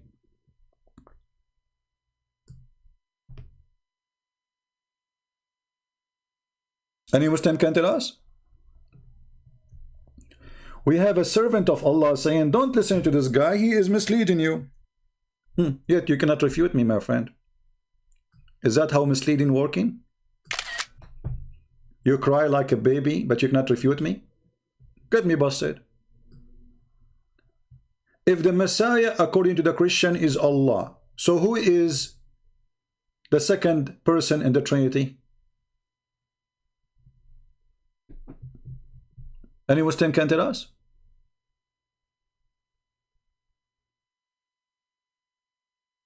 Or what you do, you complain and you cry, Christian Prince is misleading you. Christian Prince, he make you leave Islam because he's lying to you. Make him fool of myself, prove it. Who is the one who make fool of himself? The one who claim that when he poo-poo, the earth open and eat his poo-poo. That's Muhammad. I never said that. I can tell you, when I do poo-poo, there is a toilet seat will swallow it. But I will never claim that my piss is like musk. It's not. You Muslims, you fight over his piss. And even you drink the camel, the prophet urine. And too bad we don't have any of it no more. I mean, you know. Misleading, talking about misleading. So, if the Messiah is Allah, who is the Trinity? Look, the verse after it says, they disbelieve the one who say he is the third of a three. Okay, if he is third of a three, if the Christian believe that the Messiah is a third of a three, the verse here saying that Allah is the Messiah, according to the Christians. Question, who is the second in the Trinity? And the third? Any Muslim can help us? Look, it says there, the Messiah is Allah. The Christian believe the Messiah is Allah. They don't believe that the Messiah is beside Allah. In different verses, it says the opposite. It says they believe in Allah and the Messiah. This is how stupid this book is.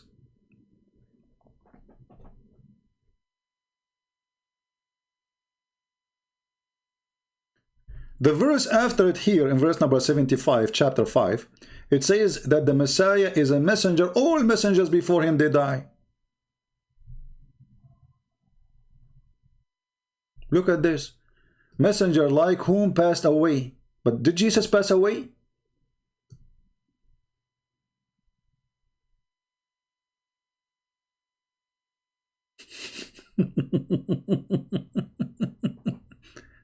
The same statement about Muhammad.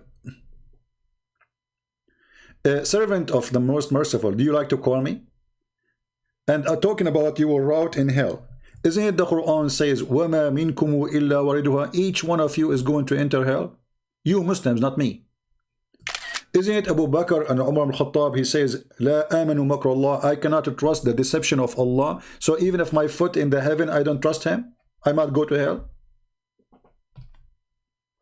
So all what you can do, cry like a baby, but you don't dare to call me and speak to me. Do you dare to call me? And let us hear your answer. Additional to your cry. You can bring all the tissue you want with you. You can use your bed sheet.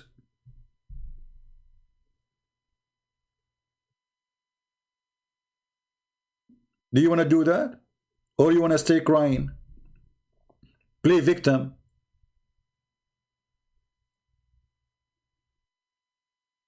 What kind of servant of the most merciful? He don't dare to be a servant. Don't you want to serve Allah and call me and defend Allah?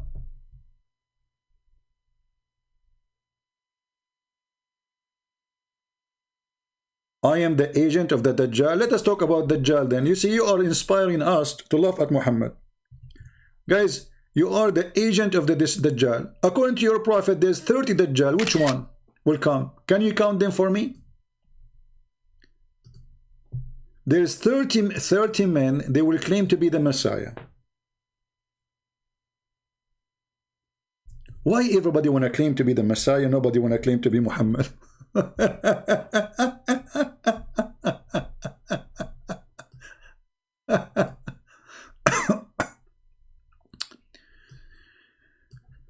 a Dajjal will come to the Medina and find the angel guarding it. So Allah willing, neither Dajjal, no plague will enter it. But all of us, we know that Medina have a plague on it, a false prophet. He claimed that no plague can enter the Medina, and Dajjal cannot enter the Medina. Go check right now in the health department of Saudi Arabia about plague in the city of Medina. Is Corona now in Medina? Is Corona now in Mecca? But Muhammad, he promised you that such a disease will not enter. A false prophet, and this is Sahih Bukhari. Don't tell me it's weak.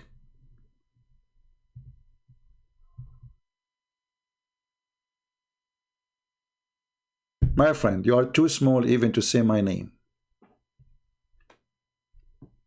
I don't have a mirror in my house because I get scared.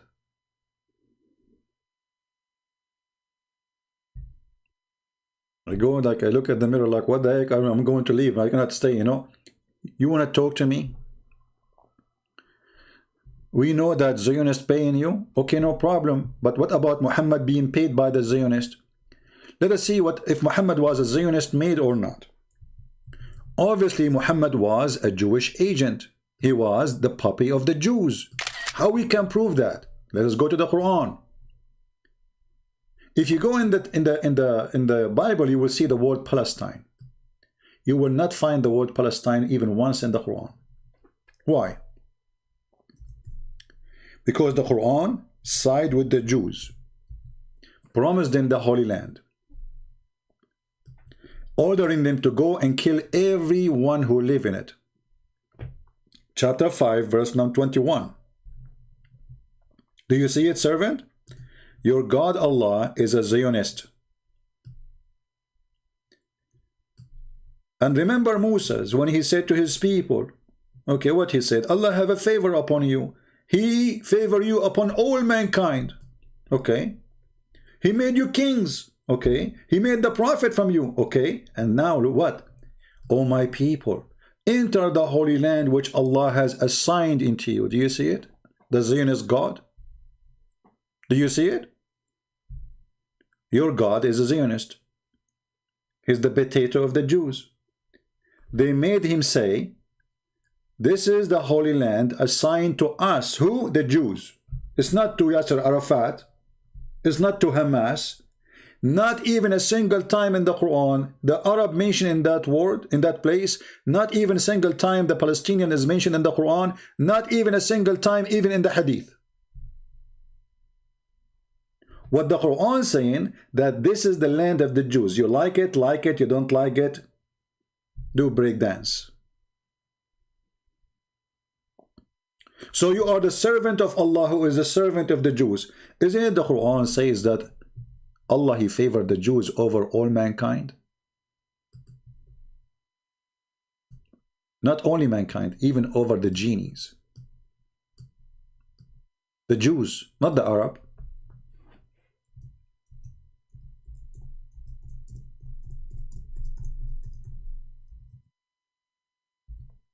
Look at this. Look at this. Your God is a Jewish made person. Chapter 2, verse number 47. O Jews, O children of Israel, remember my favor upon you, my special favor upon you. What is that? I favor you upon everybody else, all mankind. Translation here is false. And here they say for my message. What my message? He favored them. Change the translator. This is Yusuf Ali. Let us take different potato. Hilali and Khan. Miracle will happen now. Look at the translation, brother. O children of Israel, remember my favor which I bestowed upon you. I preferred you to al-alameen, mankind and genie. And between two brackets, in the time of period in the past, where it says that, it's a lie. It doesn't say in the past. فضلتكم. I favored you. To make it like, okay, they lost their favor, you know, because later Muhammad, he flipped on them, right? So But it doesn't say that in the Quran. That's why they put it for you between two brackets. Do you see it? The Quran all over says Allah, He favored the Jews. Question, why? He's a fool. Don't he know that Jews are supposedly, according to Islam, isn't it the Jews, according to the Quran, that are the most enemy to Allah? So how come Allah favored them? He was a fool?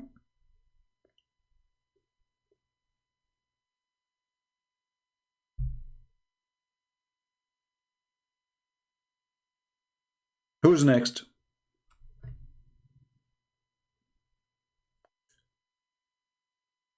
This is chapter 2, verse number 47. Those things exist in many places in the Quran, not only in one place, you know. This is not only one place deal.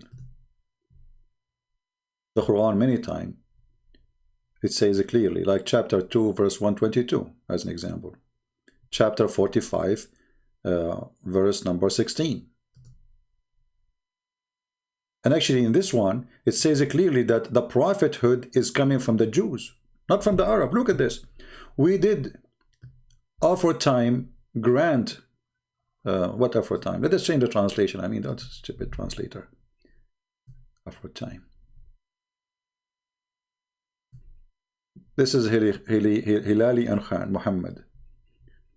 Indeed, we gave the children of Israel scriptures and the understanding of the scriptures and its law and the prophethood. He gave them what? The prophethood. So prophet have to be from the Jews, from the children of Israel specifically. Do you see it? Muslim, do you see it?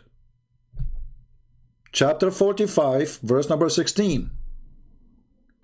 The prophethood is from who? From the Jews, not from my people, the Arab. Do you see it? And in the top of that, I preferred you above all mankind and even genie. And then again, between two brackets, making jinns, and for the time and period. Where it says that? Where it says in the verse, period of time? Where it says that? It says here, فَضَّلْنَاكُمْ عَلَى الْعَالَمِينَ. فَضَّلْنَاهُمْ عَلَى الْعَالَمِينَ. Where it says, for period of time, coward liars. If you change the translator, you will find that those words disappear. Period of time. They put in two brackets to correct Allah. Allah, this is, you know, people will get confused now. What are you talking about? You favor the Jews? Don't say that. You should say, can't Allah, He says, for a period of time. Why are you adding it? Why you are adding something to the verse, it is not there? Because you are a liar. Look, we changed the translation. We did not change the book, just a translator. Both are Muslims. And exalted them above the people of the whole world. Where is the past for a period of time? It's gone.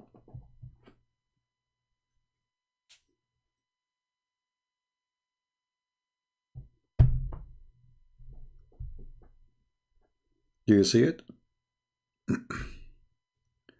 Watch my back? I know it. You like to come to men from their back, don't you? You are one of those who like boom boom with men. Get lost. Watch my back, you coward, son of Muta. I'm waiting for you. If you are a man, come to me. Watch your back. I'm really scared. This is why I have many books and I have tens of thousands of videos, because I'm scared, because I have to watch my back. Backstabber people. Coward. I see a cat in my backyard. This is the cat of Abu Huraira. The cat of Abu Huraira is here. All right. So as you see, they cannot refute us, they cannot answer us, they make death a threat, and we laugh. I'm a believer, my friend. People here, how many times you heard me saying, I pray to the Lord, He will not make me live long. Did you hear me saying that before? I don't care for life. I care to be a person as God He wanted me to be. I care to serve Even though I am the sinner, humbly I say I'm a sinner, but I do my best. So we don't fight to live long. We fight to live forever with the Lord. So my life it's ended today, ended tomorrow. Who care? Who care? You will die anyway. And time goes so fast. If you think you will live 100 years, 100 years will go like a second. You will die anyway. Jesus said, let the dead bury the dead. All of us, we are dead already. So if you think you can scare me by making me dead, you are a fool. You don't scare the dead, saying to him, I will make you die. It doesn't work for me. And trust me, if I'm a person who can be intimidated, I will not be here from a long time ago. And actually, I am the kind who, if you try to threaten me, I go more aggressive. I do the opposite. The Christians, the first Christians, the early Christians, amazing Christians, they used to feed them to beasts, to lions, tigers, laugh at them, and say to them, just deny Jesus, I will let you go. Look, you don't have to do this. I don't have to throw you to the beast to eat you. Still, this Christian, he will not accept to deny Jesus. Can you believe it? Even the stupid Quran speak about the Christians who they are burned alive to leave Jesus, and they refuse. Anyone knows the story? Even the Quran witness that we are people who fear no death. If you go to chapter 85, verse number 4. Remember how the people of Al-Ukhdud killed. What this story is about. It's about a king, his name is Abu Nawas. He came to Yemen. And he ordered to burn all the Christians if they don't leave Christianity. And none of them denied Jesus. And they started throwing people one after one in the fire, burning them alive. This is a story in the Quran. Do you see it? Chapter 85, read it from the beginning.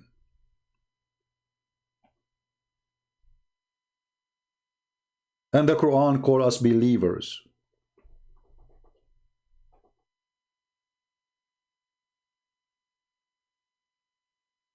So you are fooling who? We are the people who they throw them in the fire, and we do not deny Jesus. The one who keeps saying reference, please. Don't you see the screen? Are you blind? It's in the front of you.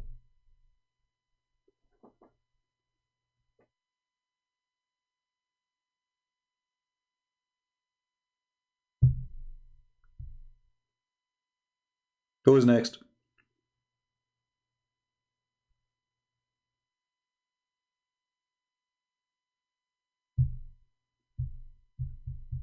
I say to you, you better watch your back, not me. For Jesus is coming any time. And then let us see who can protect your back. Your false prophet, he says that the Messiah is very soon coming down. And until now we are waiting. False prophet.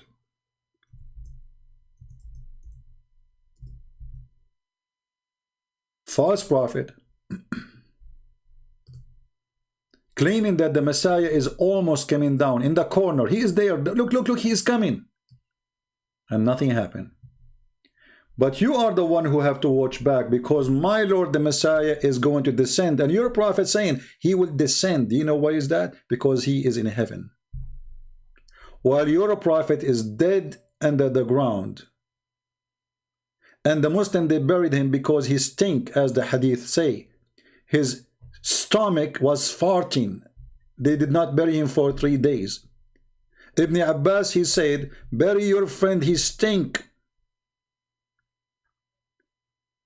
The hadith says his nails became green and blue. قد أنتن. You buried him because he stink. You thought that he will not stink because Muhammad, he lied to you. He says, we prophet, our body will never be decay. And the Muslims believed him. So did not bury him. Okay, if our body cannot be decay, so why do they want to bury him? They should not. And they did not. 3 days. They said to him, Prophet, how our prayer will be displayed in front of you and you will be decayed. He said, oh, we people of a prophethood, our body cannot be consumed. Do you see it? So they bury him because his body consumed. He stink, he lie. Why you don't Muslims open the grave of Muhammad? Let us see what happened to his body.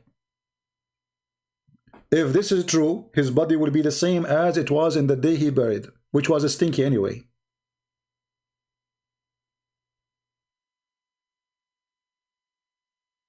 Right?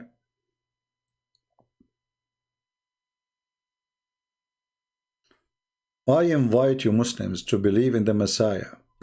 He's the only one can save you. Muhammad is a stinky.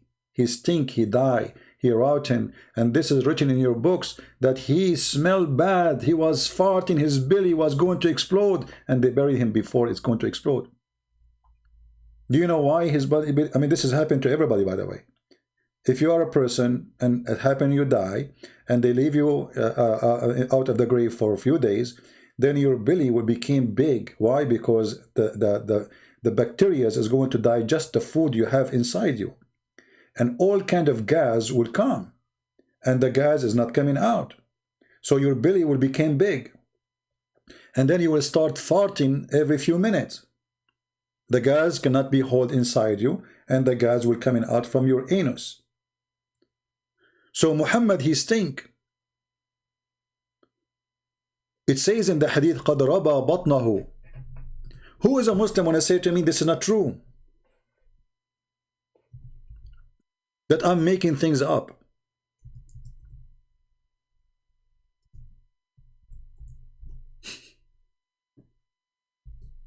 Huh? Who want to say that I am lying?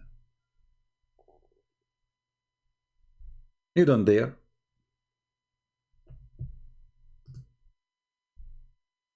قَدْ رَبَى بَطْنَهُ وَقَالَ إِكْرَمَةً. And Ikramah, he said, blah, blah, blah, blah, blah, blah, blah, blah. At Ibn Abbas, he said, إِنَّ رَسُولَ اللَّهِ يَأْسَنُ كَمَا يَأْسَنُ الْبَشَرُ. The messenger of Allah, he stink as all human beings stink. He what? He stink? Yes, my friend, he stink. As all human beings, they stink. So you're a prophet when he says, oh, we are the prophet, our body, nobody, you know, our body will not decay. He was lying.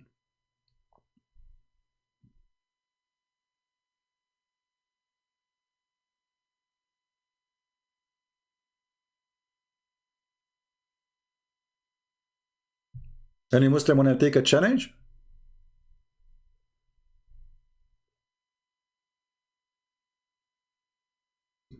And the Muhammadan who mentioned to me the name of this Fifi and Mimi, look at them, they don't dare even to talk to me. Who is the one who's afraid?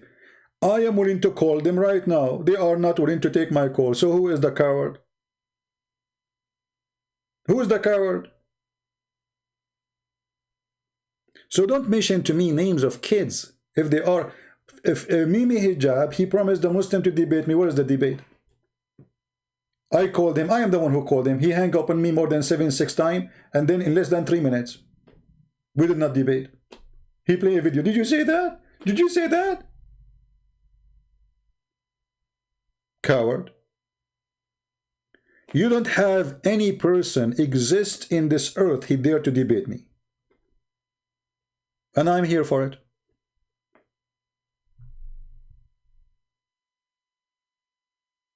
I'm here right now.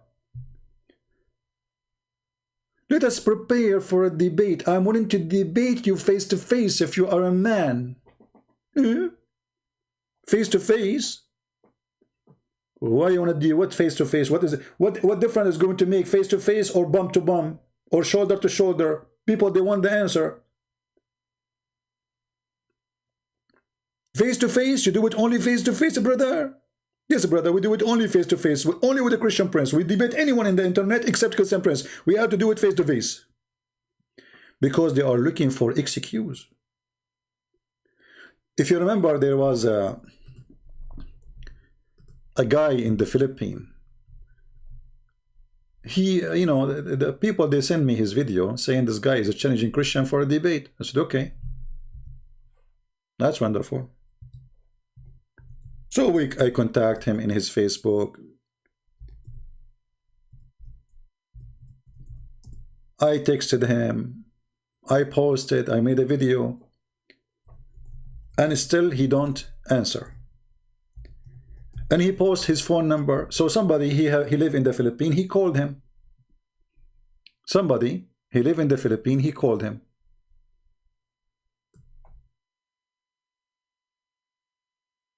And we spoke to him over the phone.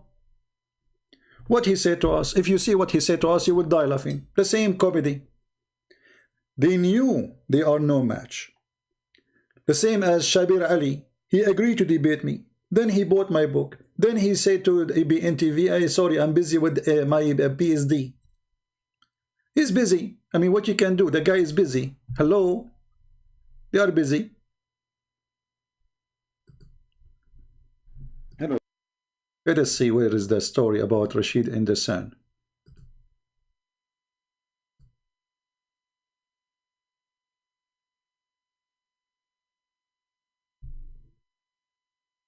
Okay. Maybe here, I don't know. Sam vs. Christian. Okay, hold on. I'm trying to find the video. This video doesn't show really. Maybe it's not in the internet no more, I don't know. Here we go, you found it. Show me your face. Why? Show me your face. Give me your name. Christian, you don't want to... See, you want to be known by people. That's why you want to debate. Guys, I want to be known. This is why I'm going to debate him. I want to be known. This guy was acting like a lion. Who is a Christian want to debate me? Who dare to debate me? Where is the Christian to debate me? And then I said, okay, let us do it. And then what? Show me your face. Show me your face. You want to be known. Christian, you don't want to... You want to be known by people. That's why you want to debate. This guy, nobody heard of him. I am the one who need to be known.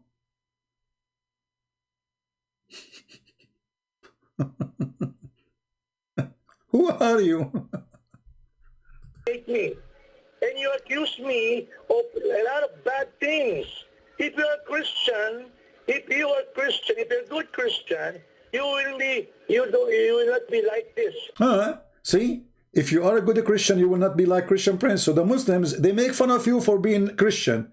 The second you became like Christian Prince, they ask you to become a Christian again. Do you see the stupidity? They make fun of you for being a Christian 24 hours, 7 days a week. A Christian believe Jesus is God. Okay. Now he's saying, you're not a Christian. If you're a Christian, you act like one.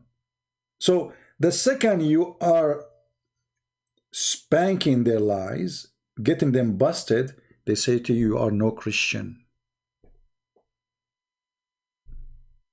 But I thought it's not good to be Christian anyway. Why you want me to go and become a Christian? You accused me a lot of things. Well, you keep saying to me, you keep saying in the video, give us donation, give a donation, give a donation, give a donation, donation. So if this is not about donation, so it's about what then? Here we go in the debate. Fooling those Muslims, making yourself a scholar, and you are a potato. Why? I'm not doing this for money, my friend. How come you accuse me of everything? Nobody accusing you nothing. You want to debate? No, you accuse me. I read. Someone sent me your. See, he read all my posts challenging him, and yet he don't dare to say I will. Until we call him, we have to call him by phone. And if this guy is not living in the Philippines, he call. I will not be able to go. I don't call people anyway. That's strange. Why didn't you answer? Why didn't you answer? How can I, brother? How can I? So Look. I had debated an American here. He debated an American. Okay. You want to see it? I'm not. I debated a true American. A true American. He debated a true American. A true American. It's a miracle, a true American. You believe it? Why you debate a true American? You want to debate me? Explain. Born American. Unlike you, you're not American. Because you have an accent. What this? He will not debate me because I'm not a true American. I have an accent. I mean, that's logical. I mean, they debated a true American. Like, those people, they are possessed with white men. They think they are coming from the sky. A true American. Someone looked like Donald Trump. You are not your Donald Trump. You have accent. Actually, he's scared of me because I have accent, because I am an Arab. He's terrified. Well, why don't you want to debate Christian Prince? I will debate you. My condition is I want You have condition. Okay, what the condition? to see your ugly face first. I want to see your ugly face first. I want to see what? Your ugly face first. I want to see your name. I want to know your name. We will arrange everything. I debated. There are at least 3 times I have experience in Paltalk. Okay? Good experience. Well, calling you on the phone. Let us debate over the phone. We forget about Paltalk. Anyway, a bunch of kids. No, he knew that the caller is not. And then I speak to him too. He's a coward. Anyway, potatoes. So my friends, all of them, they have the same excuse. But the real excuse is Islam is invalid. Islam is so silly. If you are a person who know nothing about Islam, they will be lining up to debate you. They will be fighting over debating you. They will be like in competition who want to debate you, who want to talk to you. Especially if you are a girl and you have a good looking face. Man, the Muslims will be dying to debate you. And they will say to you, add me. Do you have Viber? Do you have WhatsApp? Huh? I'm going to debate you.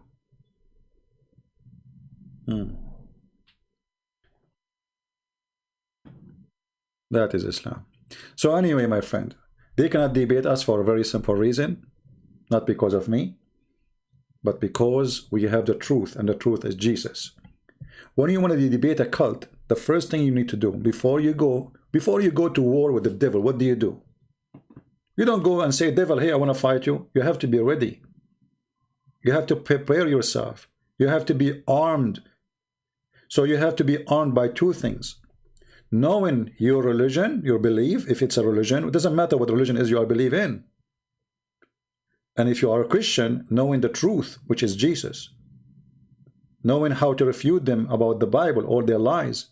So you have to educate yourself very well about the Bible, and then you read about their stupid cult. You don't go, this is why they debate those American, he called them true American, who know nothing about Islam. So he go on the stage, he don't know what to say about Islam, nothing. This is why he was debating only this kind of people. When he debated an Arab Christian for the first time, that Christian, he demolished him. And they scheduled 2 debates. The second debate, he ran away. He did not show up. The guy, he come to the stage, hundreds of people waiting, and did not show up. And this is what we are doing here. We are arming you with knowledge. So I hope people are taking reference, saving them, organizing them, open your document, save link, save comment, save notes, so you can educate yourself. and then you can teach in your church. And let me tell you something. I used to go and do seminars in churches. But now we have Corona, and actually it's not worth it for me. I open my chat. I have 1,018 people listening right now. Seminar take a lot of time to organize, traveling, cost, hotel, money. I mean, let us save the money for somebody needed. I am willing to do seminar to you online, to any church you want.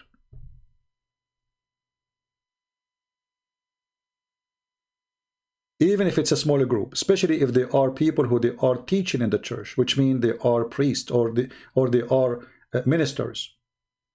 I will be happy to teach them. I will make a special class online, blocked one for those people, so we can educate them about how to refute this garbage.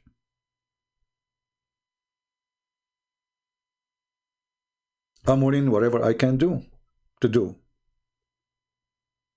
Do your part.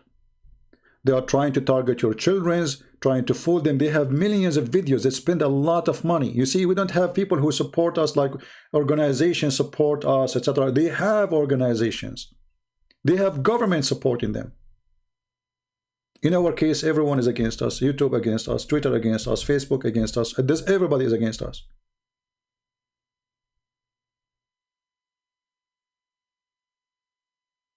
But it doesn't matter who is against me if the Lord is with me.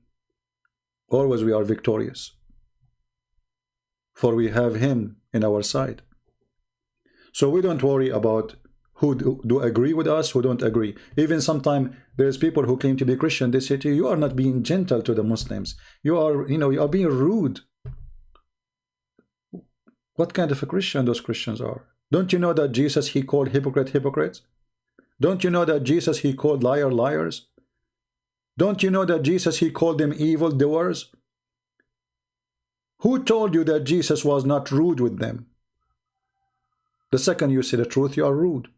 Isn't it Jesus who went inside the temple and He flipped the table on them?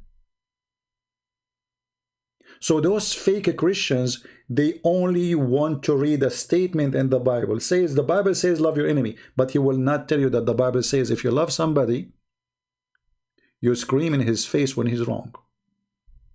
You don't agree with him, otherwise you are a hypocrite. In the world today, they call hypocrite people open-minded, which is a fake statement. Because none of those who claim to be open-minded is open-minded. What if somebody want to sleep with your wife? Be open-minded. What if somebody want to go to your kitchen and eat your food? Oh, be open-minded. What if somebody want to take your bank account, empty all your money from the bank? Be open-minded. Accept anything.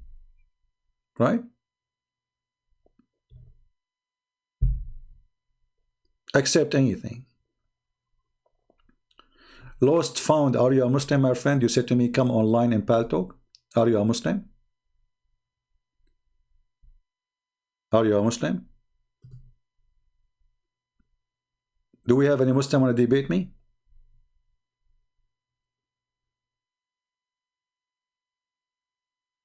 Anyone?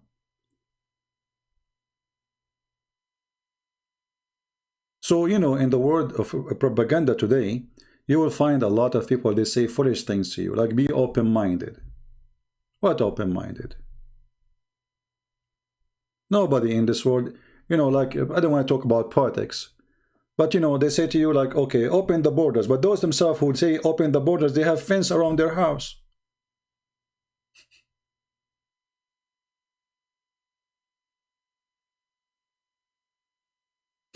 You know what I mean? Hypocrite people. Those who don't want to dig for oil, they are driving the most expensive cars, like Joe Bite Me. What kind of cars he's driving? Or you don't drive, he have driver. See how much money they are saving?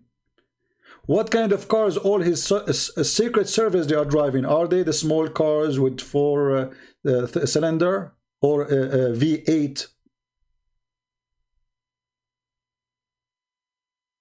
So they say things and they do the opposite.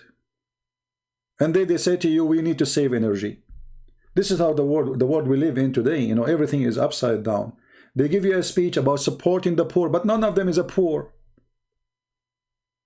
All of them, Republican, Democrat, doesn't matter. You know, Trump, he speak about defending the poor. He want to give them $600. What $600, you idiot? How much money your daughter she spent over the tips in the table? $600, and now they will make it 2,000. What 2,000 would do? Hypocrites. And they are fighting over who wanna give more, supposedly.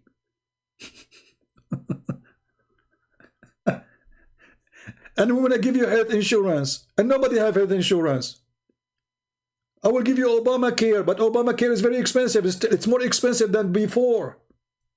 So the world today, I'm talking about America, but this goes to every country in the world. You have leaders, you have liars, you have TV stations, you have lies is all over. Doesn't matter where you go. Somebody is lying to somebody.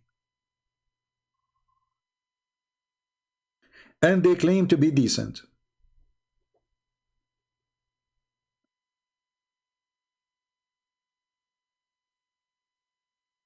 Somebody saying, welcome to capitalism. This is not capitalism. This is deception. You see, capitalism is there is a person, he's rich, and there is somebody is a poor. I understand. Somebody is a businessman making a lot of money. Somebody is working for the businessman. I understand. And I am not a supporter of communists too, because communist is evil too. But you don't lie about the truth. You don't provide us with false dreams and false promises. This is what Islam does. Islam is a form of capitalism. And Muhammad, he promised you to be rich in heaven. He deceived you by money. Even Muhammad, he says to you clearly that you will be more rich than 10 kings, 15 kings, 20 kings.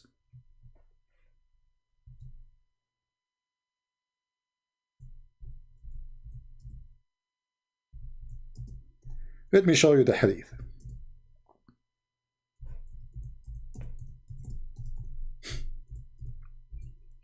All of them, they are like Muhammad.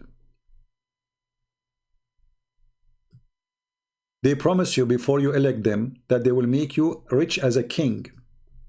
We will fix the economy for you. You will become rich. That's it. Joe Biden is coming. That's it. Corona will die tomorrow, and tomorrow never come. And we will have amazing economy tomorrow. And then you will see the gas price right away is going crazy. And you are going to lose your job. But I will make you rich. Just wait. Don't worry. Tomorrow. A person who came to Allah. And this is the last one who entered heaven. Read carefully.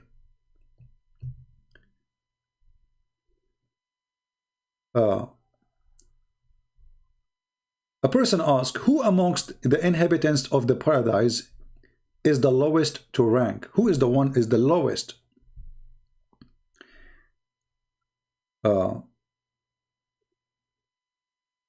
What Allah he will say? Here Muhammad is talking about a conversation. He said, Allah he said, it would be a person who admitted into paradise the last of among those who receiving the paradise. So the last one who entered paradise. The last one in the list. And would say to him, enter paradise. He would say, oh my Lord, how should I enter? While the people, they settled already, they took all the palaces and places. I will be homeless. There's place for me. And then they take their shares, you know. Okay. It would be said to him, would you please, if there will be like the kingdom of king amongst the kings of the world? He would say, I'm pleased, oh my Lord, oh Allah. And then the promises continue. He would say, I'm pleased. I'm pleased. Okay. So Allah, he says to him, for you is that. And like that, and like that, and like that, which means he's multiplying now. So you will be richer than a king's, more than 5 and 6 and 6, 7 and 8 times. And then the guy, he will say, enough, enough, Allah, that's enough. This is how the devil can deceive you. And this is how they make you vote for them. It's always the same strategy. Give you false promises and make you believe that we are serving you, we are working for you. Nobody working in government because he loves to serve you. They are working for their glory. Doesn't matter who, Democrat or Republican, or any government in the world. But all of them, they want to share an idea with you. We are Muhammad. If you serve me right now, if you became my slave, when you die, I will reward you. And in the world today, they want you to die for them, to vote for them, and you will stay as a fool voting for them again and again and again. They lied to you before, still you believe them, for you are a fool.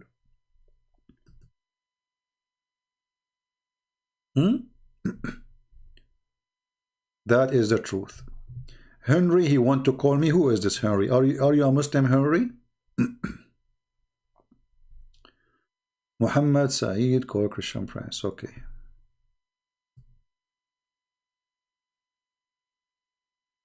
I wanted to challenge you. Okay, are you a Muslim, Henry? Why you call yourself Henry if you are not a Muslim? Are you a Muslim? I mean, if you are a Muslim, you don't call yourself Henry. All right, I will open my pal talk for Henry. Just for you, Henry. I will not accept anyone else.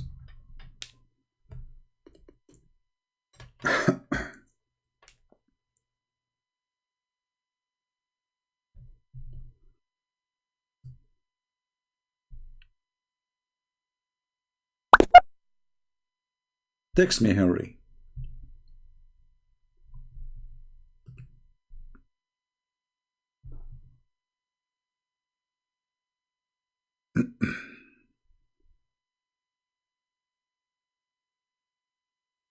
Okay.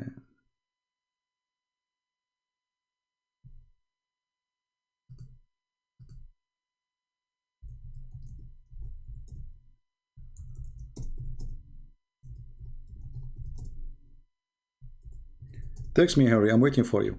You see, you made me come online, etc. I'm waiting for you.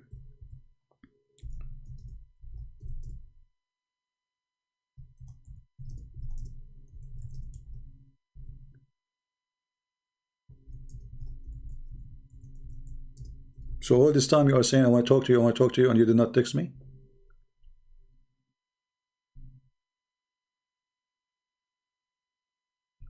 I'm waiting. I will give you just a few minutes.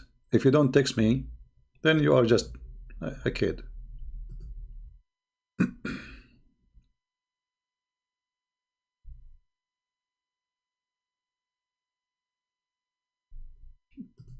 I'm waiting.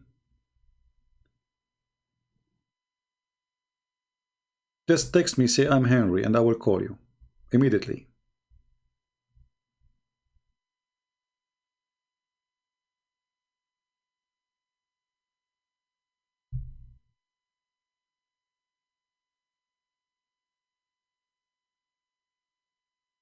Are you there?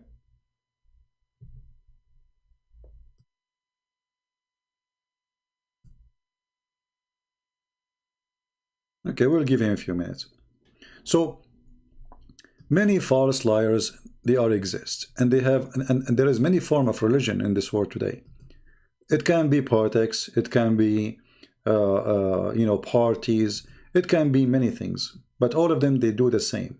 They use the poor, and after they use you, they chew you, and they spit you out when there's no need of you. Before election, all of them, they come to you, they shake hands with you, suddenly they are, down to earth, but after that, you don't see them. After that, you dream to see them.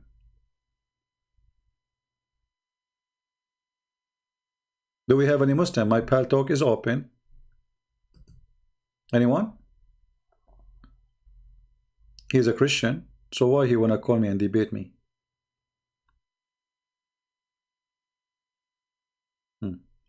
All right, let us then log off of pal talk. No problem.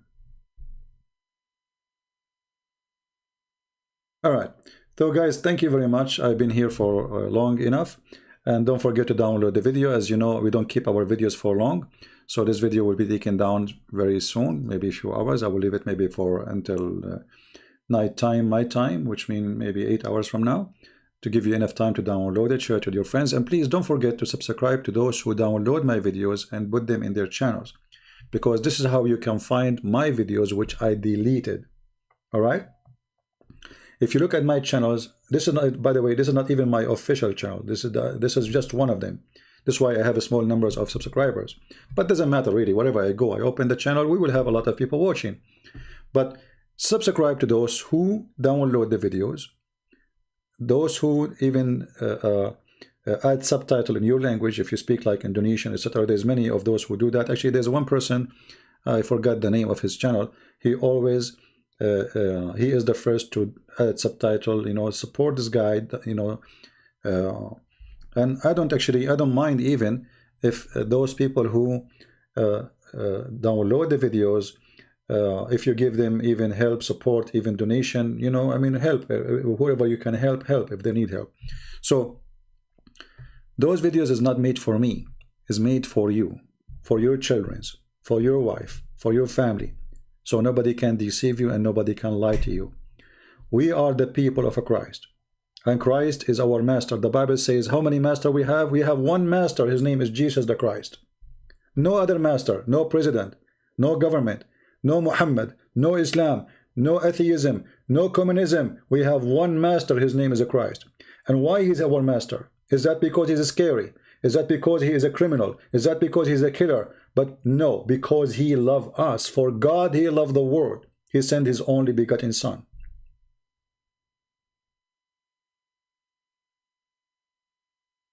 We belong to him. And he belonged to us. I know my sheep, and my sheep, they knew me. So by him, we are victorious. Not by false promises of false prophets who promise us virgins in heaven. So we will go from earth to other earth. And now in other earth, we are just more sex addicted, horny, like sick, non-stop having sex. What kind of heaven this heaven is? This is silly. This is stupid. God, he created sex for a reason. Because if there's no sex joy, no man will have sex with women, and no women will have sex with man. They will become like a hard job to do, and nobody will have children. So even that was for a reason.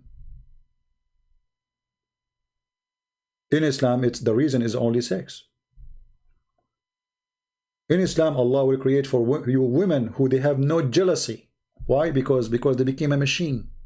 She have no emotion, no jealousy. Allah will kill the jealousy in women. Even the women who go to heaven, they will have no jealousy. What Allah he want? He want only the pleasure of the man. So the man, he don't want to have headache, women fighting over him. He want women just taking off their clothes. Group sex. Thousands and thousands of women around you having sex with you.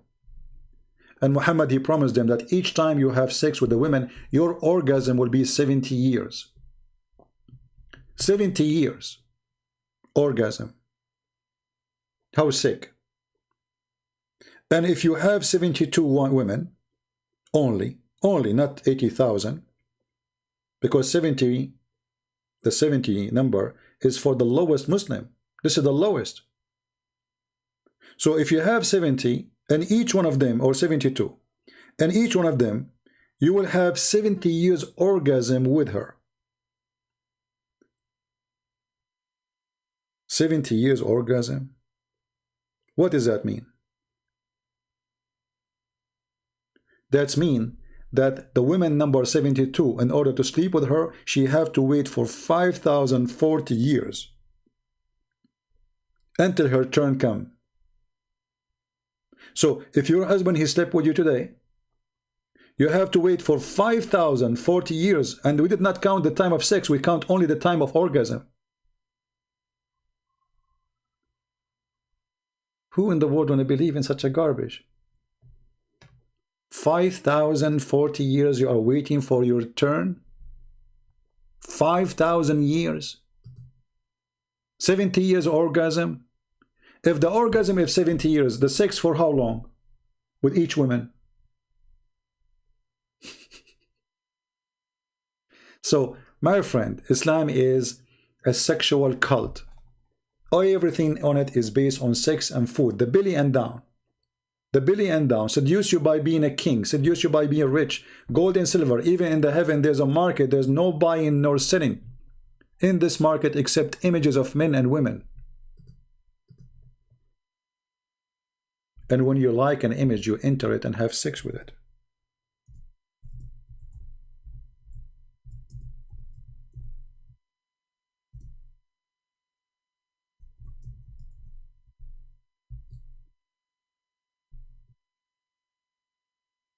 Muhammad, he said, and we will finish our video with this.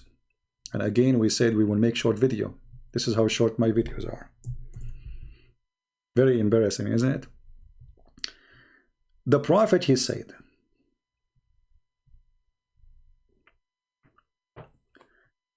in the heaven, there is images.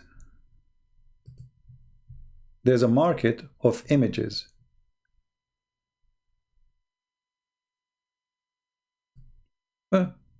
I mean, like a gallery, you know, gallery, art. Allah is artist, hippie. Indeed, in paradise, there is a market which there is no buying nor selling except for images of men and women. So whenever a man desired an image, he entered. Muhammad even promised you to be a homosexual. So in the heaven, there is images of what? Men and women. The customers are what? Are men. So the man, whoever a man, he liked the image, which is images of men and women, he entered to have sex with it. This is religion. Is this a religion? Virtual sex magazine.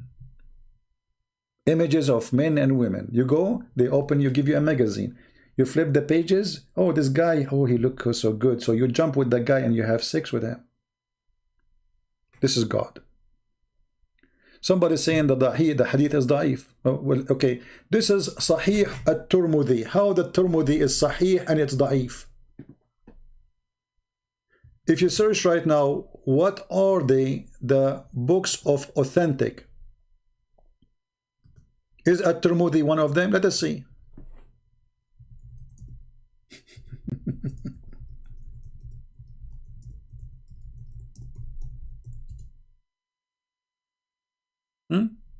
Here we go. I just searched in Google. Just do, you can do the same.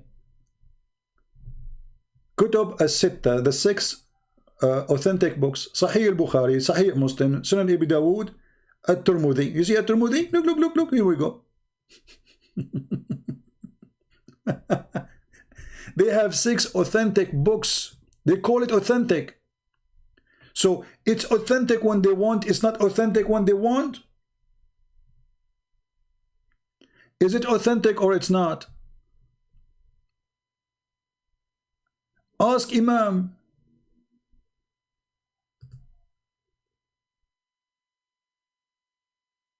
Ask the Imam, brother. Here we go. They have it for you in the shelf. Sahih al-Bukhari, Sahih Muslim, Abi Dawood, An-Nisa'i, Ibn Majah. Where is it, Tirmidhi? Where is the 6? Ah, here we go. At-Tirmidhi, we miss it. Here we go. You see it?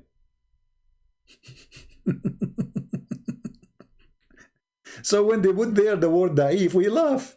I mean, is it da'if really? What da'if? Anything is embarrassing is da'if. Anything will expose their cult, they call da'if. And da'if is accepted anyway. That's why it's called da'if. It have a rank.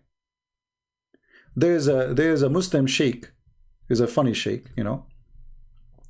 His name is Hamza. He said there is an attack these days on da'if hadith.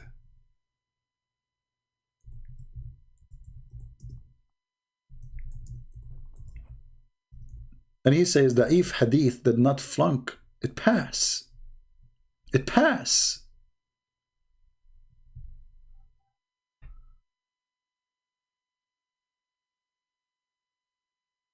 It what? It passed. The ulama dealt with it by saying that for fada'il al-a'mal, Let us see, hold those on. actions that are virtuous, you could use a weak hadith. if it was a virtuous action and it didn't relate to a hukm.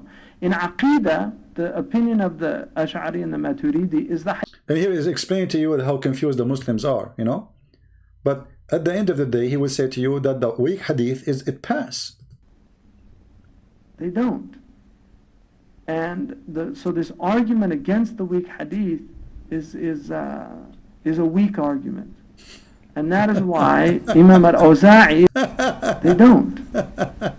And Nur al-Muhammadi, which is a ahad hadith, is not used in Aqidah. Oh boy. Or the hadith that تُعْرَضَ عَلَيَّ أَعْمَالُكُمْ or أَعْمَالُ أُمَّتِي in Al-Bazar, which is a sahih hadith. So the ulama don't reject weak hadith. They don't. And so this argument against the weak hadith is a weak argument. The argument against weak hadith is a weak argument. Remember that. The argument against weak hadith is a weak argument.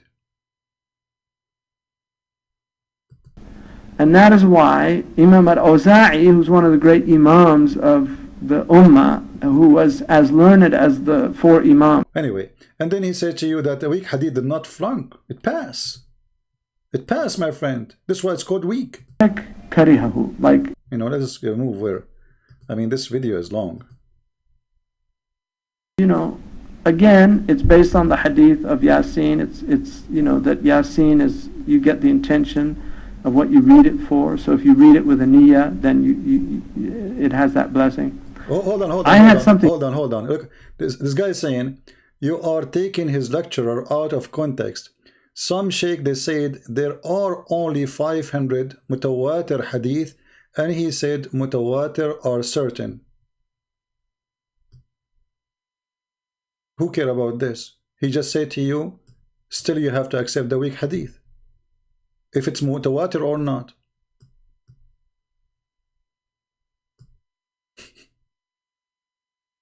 He said any hadith, it is not connected to aqidah, which mean an ahkam, which mean capital punishment or like go in the core of the belief.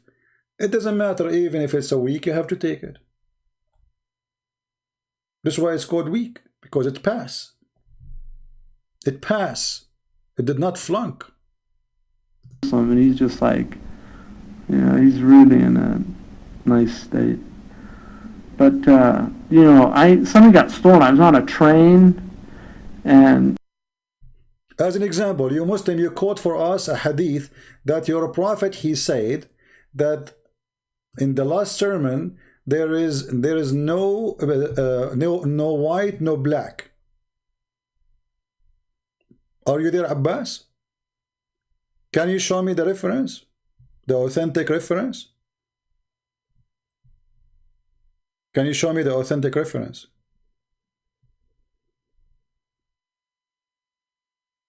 You think that Sheikh Hamza is better than Imam Muslim? First of all, you don't have the book of Imam Muslim. This is how stupid you are. You said in the beginning of the book of Imam Muslim. Where is the book of Imam Muslim? Look at those jokers. Where is the book of Imam Muslim which says what you are saying? The books you have today, they claim that the student of Imam Muslim and the student of Al-Bukhari, they are writing about them. Those are not their books. You don't have Al-Bukhari. You don't have Muslim. Do you? Who wrote those books?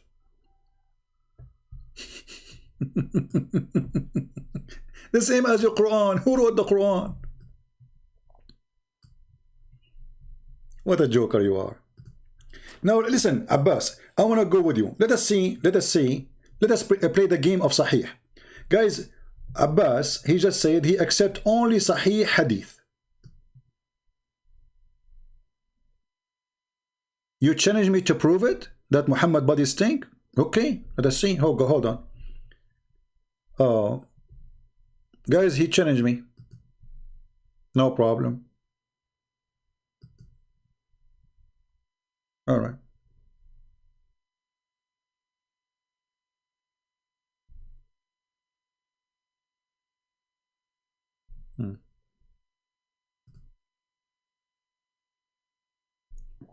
Are you ready, Abbas? Do you want to call me Abbas? Do you like to call me? I will have it for you ready in a second. I challenge you to show me that the Prophet is thinking. Look like right away he changed the topic. We were talking about Sahih Hadith and weak Hadith, right? No problem.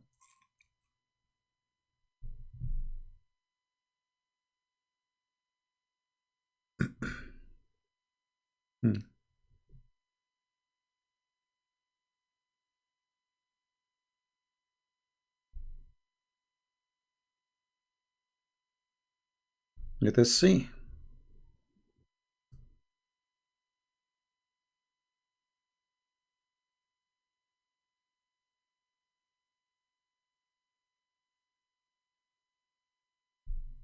I'm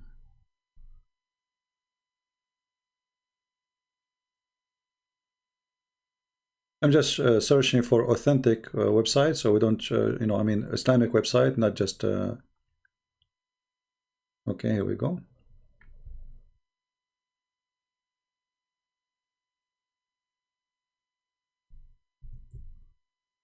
All right. Abbas, do you want to call me?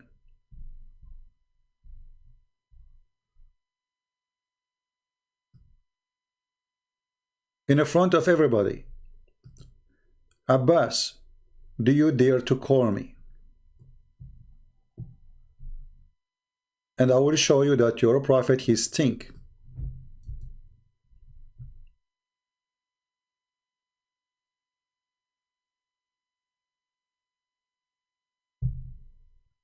Are you there, Abbas? لماذا لا تتصل بزين خير الله أو على الأقل ترد على تدليسه لقد أدخل العديد من المسيحيين الإسلام. My friend, those people, they are, I don't know if this is true or not. I don't believe that anyone, they listen to them, they can join Islam. However, why you don't ask him to call me? I don't know who is this guy. I never heard of him. Who is this guy? You're asking me in Arabic to call him. No, I am in Paltalk. Download Paltalk, Abbas. I will wait for you. All right.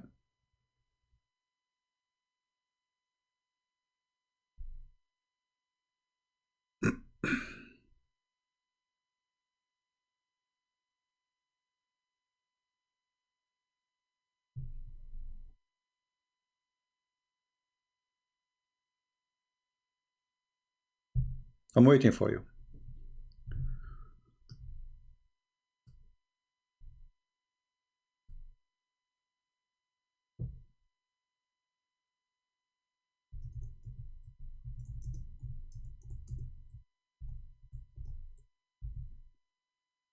Okay. We will wait for Abbas to come, even though I was going to leave, but it's okay. You know, we are having good time.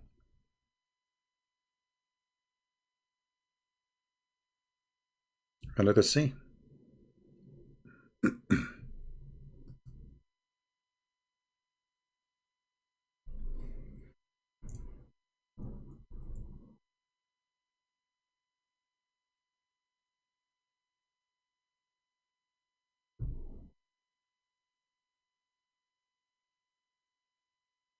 Let me know if you are. Let me log in.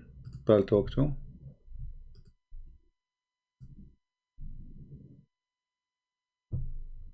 Text me, Abbas, when you are ready, my friend.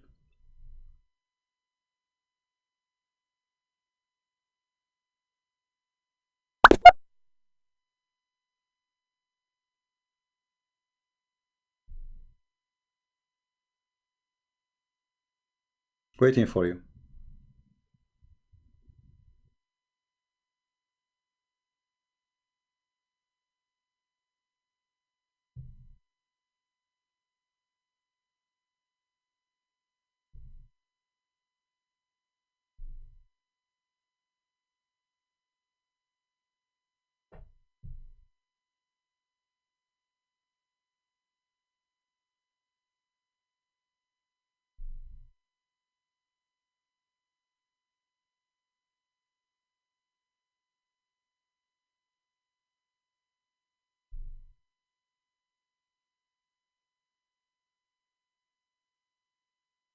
Are you coming?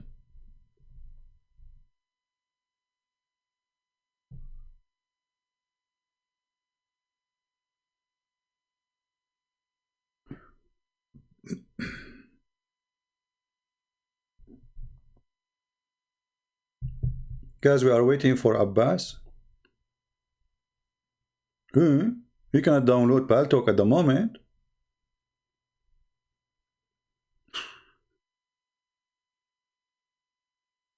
The one saying why you don't make content in Arabic. Well, there is many people making in Arabic. There is Rashid. There's, you know, you have many. You don't need me.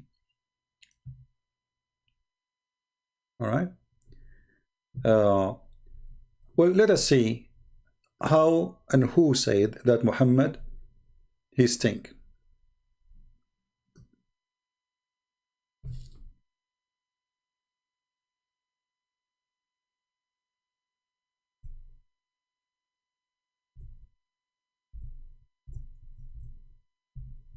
Here we go.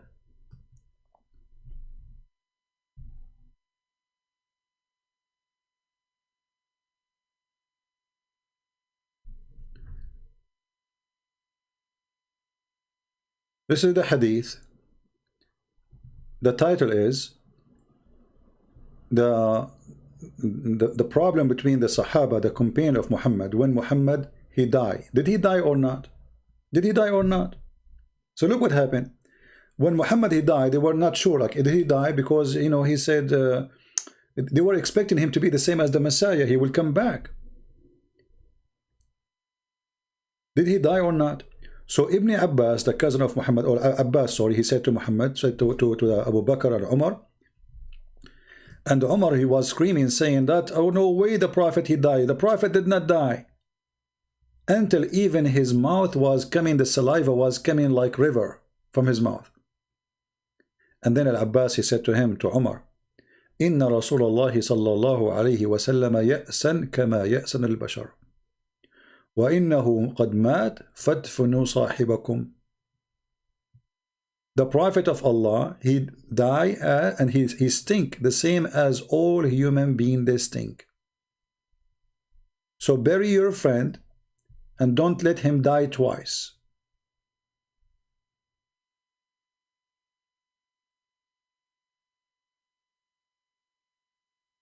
Who is a Muslim will say, I don't believe in this, and this is a fabrication.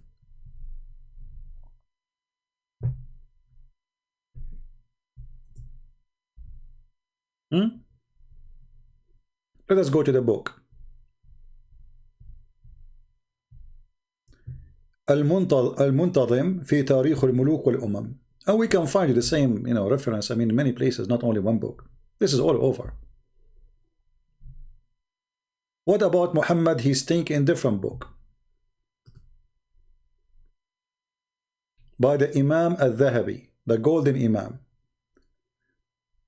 Siyaru A'lam al-Nubala, volume number 9, page number 160. Read carefully. It says,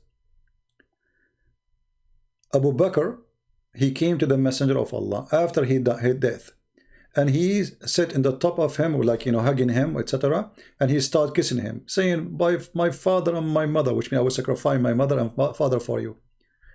What a lovely your death and your life and your death. And then Al-Bahi said, وَكَانَ قَدْ تُرِكَ يَوْمًا وَلَيْلًا. And they left him there, with me Muhammad, a day and a night, حَتَّى رَبَى بَطْنَهُ وَانْثَنَتْ خُنْصُرًا, until his belly became big and his fingers, they shrink. When somebody he die, his fingers, he will close his fingers, you know. Let us translate. And again, this is your, and all the reference here, by the way, not only in this, it says, انظر الكامل لابن عدي 654 2. It is a part of a Sahih hadith. All right. I mean, they are giving you tons of reference. Now, let us see here. Let us do Google translation.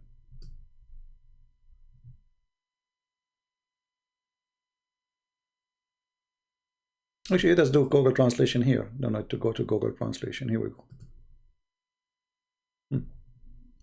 So, Abu Bakr as-Siddiq, he came to the Prophet Allah pray on him and salute him after his death, and he was grateful to him. So he kissed him and said, you know, like, I sacrifice my father and my mother for you. Your life in death and life, death or life, it's good. It was good for us. And then he said, Al-Bahi said, the Prophet, he was left for 1 day and 1 night until his stomach was rubbed and his pinky bent. Are you there, Abbas?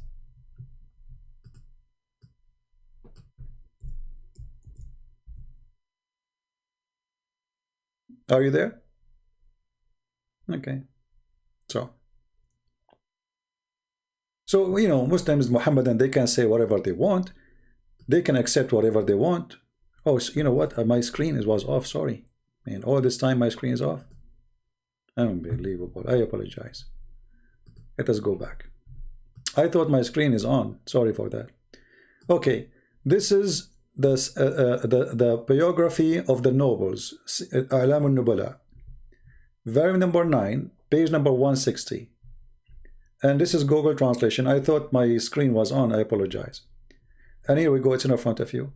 It says here, they left the Prophet 1 day and 1 night until his stomach became big. His belly, raba batnahu, became like a hill, like a mountain. And his pinky pent, his fingers, they pent. And this is what happened normally for people who they start decay. In different story, his nails became a green and blue. If we go here, this is the book Al-Muntazim fi Tarikh al-Muluk. From page number 37, doesn't give us the exact page number. You go here, it says that they were fighting over the messenger after his death. فقال العباس إن رسول الله, Allah pray on him and salute him, يأسن كما يأسن البشر. He stink like all people stink. So if he die, bury him and don't make him die twice, which means don't humiliate him in his death. Do you see it? Should we use Google translation? You can find it where it says and from the incident happened the fight or the argument between the companion of Muhammad about his death. Did he die or not? I mean, the guy, he died, and still don't want to believe that he's dead. And then Al-Abbas, he said to them, come on, bury him, he stink. Don't you smell him?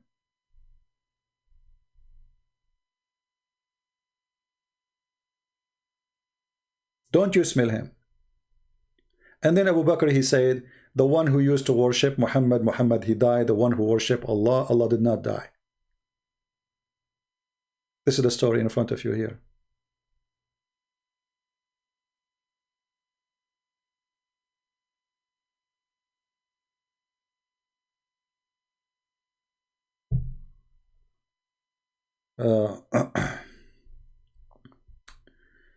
Anyway.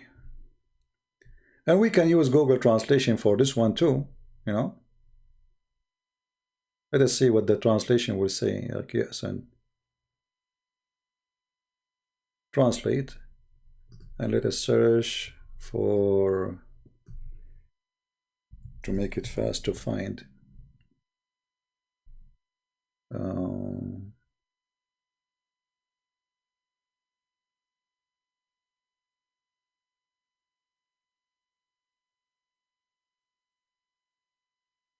Okay, his companion, when he died. Okay, here we go. So he says, should I say here that he stink? Let us see the translation.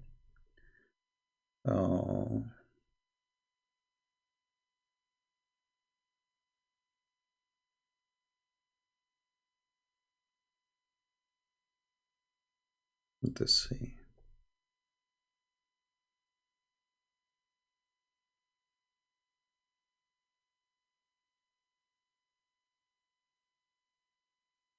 Where is Al-Abbas? Here we go. Al-Abbas, he said to him, the messenger of Allah, Allah pray on him and salute him, he died. Okay, he died. So bury your friend. If he will die, his death is to death. Where is the word stink?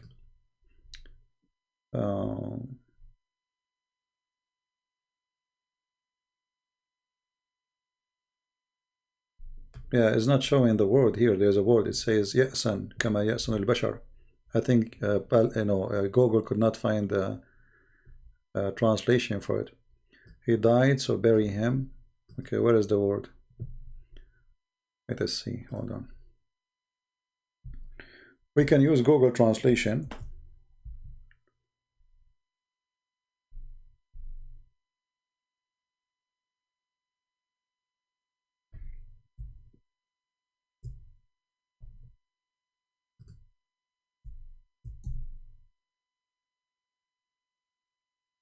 Let us do this.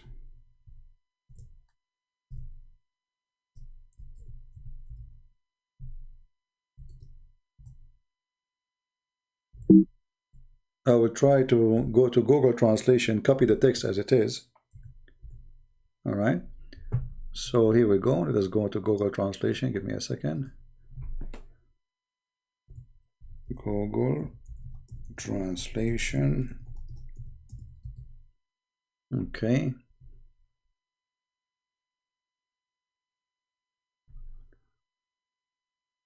This is Google Translation. We will take the sentence as it is, because for some reason it's not coming in the full page translation. So Al-Abbas, he said the following. I will take it and translate as it is, the whole sentence, the whole statement of Al-Abbas. Okay.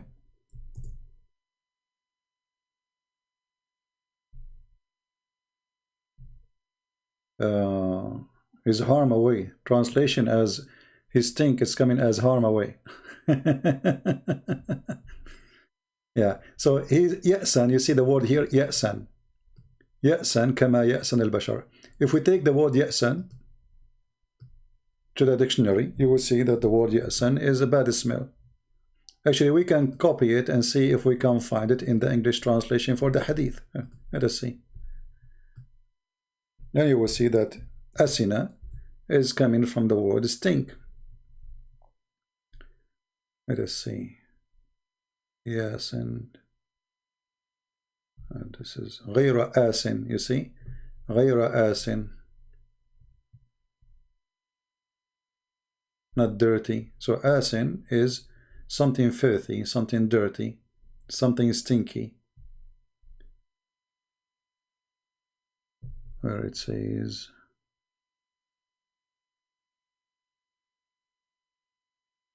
let us see. Let us go to the dictionary. You know what we can do? I mean, we are speaking to people who don't speak Arabic. So we will take the word as it is. We put it in the dictionary, Islamic dictionary, here. And we look for the word. Yes, and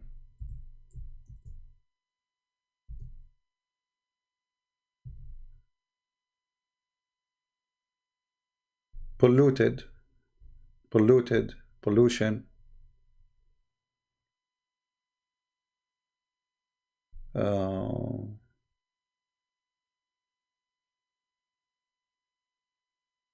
Yeah, here they are going to something. Asin, polluted, pollution. You see, this is Quran. Asin, even in the Quran is coming. So he said to them, the prophet, he is polluted. He stink. So bury him. Bury him. He stink like all human. So Muhammad, he lied when he said, "Oh, we the prophet." You know, earth cannot take us. Our bodies will not be decayed. And this is Sahih Hadith.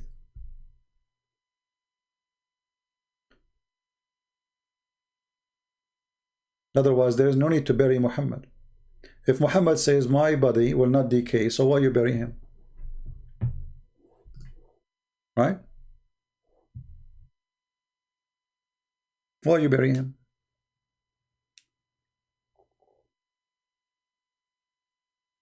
His body will not be decayed. There's no reason to bury him. And you see, remember, we are showing you your Islamic reference. And then when the Muslims, they start to deny them, I mean, how those are reference are published in your library and they are taught in your Islamic schools all those years and nobody opposed them. Now they are bad reference? Because it's embarrassing? Now it's bad? Because if it's bad, then why it's there? You should not have it. Nobody should write something bad. Why not? Why the Muslim, they want to copy a lie about Muhammad generation after generation after generation? And you put it in books, they call them books of scholars. But because today we are asking questions, they have no answer for it. The easiest way is to say, we refuse this story. Right? This is the easiest way. We deny it. We say this is a lie. Like now Abbas, he says he don't accept weak hadith. If we show Abbas a strong hadith, he will accept it? No. He will not. And we can prove it so easy. Abbas, do you accept strong hadith? Do you accept authentic hadith? Just wait to the answer. It's not Sahih hadith. Okay, I will go with you. I will go with you. Let us go with this game, guys. Sahih, Abbas saying, making a statement. So Abbas, he is saying this is not Sahih hadith. Okay, Abbas, do you accept Sahih hadith? Okay, hold on. I'm taking a selfie for you. Smile, Abbas.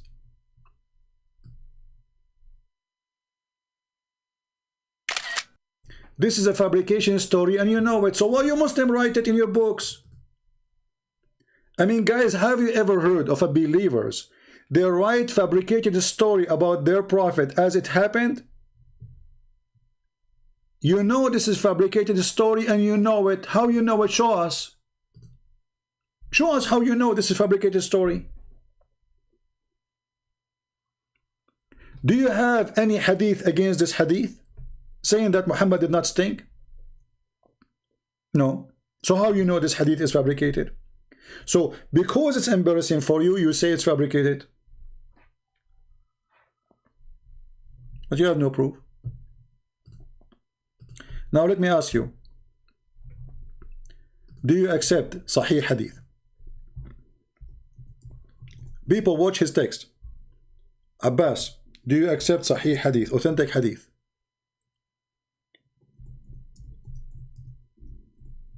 Say yes, because in a second we will see your hypocrisy. Do you accept Sahih hadith?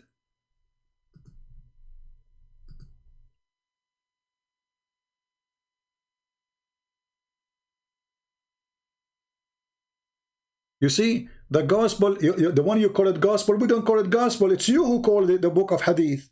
You see the stupidity here? You are mentioning to me a book we don't agree upon. What does have to do with this? All of us, not a single Christian, agree upon those things. So you Muslims agree about those books all those centuries and now you deny them.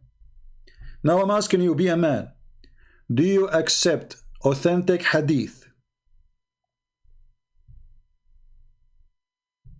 Say yes. Because either you are fighting a real fight, you accept what is real, or you don't.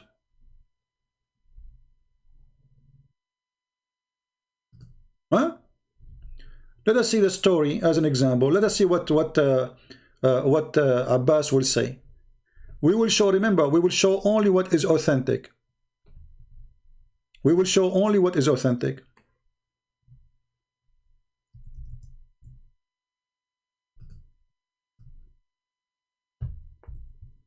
Which means authentic according to Abbas.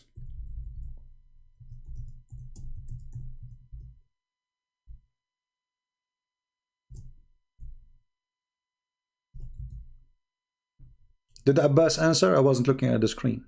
Did he answer about if he accept the hadith, Sahih hadith? He did not accept yet. Did he say yes, I accept? Abbas, are you there? I'm waiting for you. Do you accept Sahih hadith? My friend, help me, my friend. Otherwise, you are being hypocrite. You are fighting for Sahih hadith. Do you accept Sahih hadith or not? You keep saying this is not authentic, this is not authentic. So now if we show you the authentic, do you accept them? Say yes or no.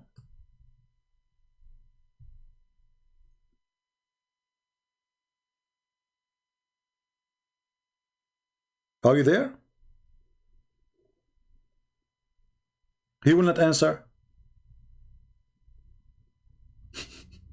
What happened, Abbas? Do you accept authentic hadith?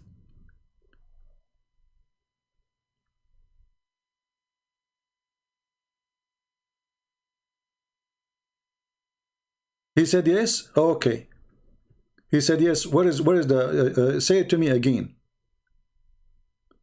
You Christians have written multiple gospel. That's a lie. You see, we Christian, we did not try multiple gospel. You are a liar, and this is why we rejected them.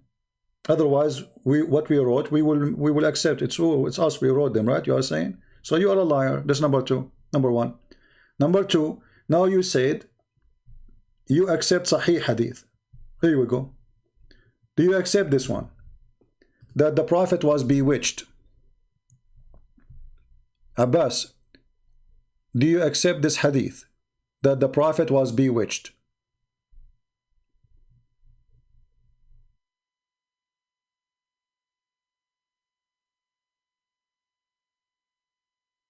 The answer, you have to say yes. This is authentic. This is Sahih Bukhari. So now what we learned, that the Prophet, he is a person who is an illusionate, whatever you want to call it, illusionate. He imagined things happening. So Abbas, do you accept this or not?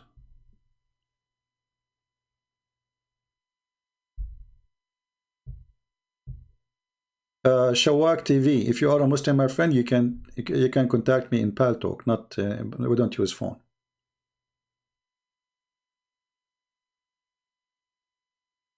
Abbas did not say he accept. So what is the drama about Sahih and not Sahih? So you are saying this is not Sahih Hadith, but you don't accept the Sahih Hadith anyway. Look how coward you are. Abbas is always driving. Don't worry about it. Abbas is always driving. He drives all the time. He drives his wife crazy. He drives his kids crazy. He's like Muhammad, and he is imagining himself right now driving. He's not driving. He's imagining himself driving. So Abbas, do you agree? This is issue need to be explained in details. I don't care, explain in details. Do you accept that your prophet was bewitched? Yes or no? So now he need to explain to you in details. A second ago he was fighting of this is not a strong hadith, authentic hadith. Now we need to explain to us in details. So what you notice now, that there's nothing for the Muslims. They have nothing. Islam is empty, because if the Sahih Hadith is not Sahih for you, then the Quran is an empty book. There's nothing in the Quran. So what do you have? So what do you have? You have nothing. Smile, Abbas, we took selfie for you.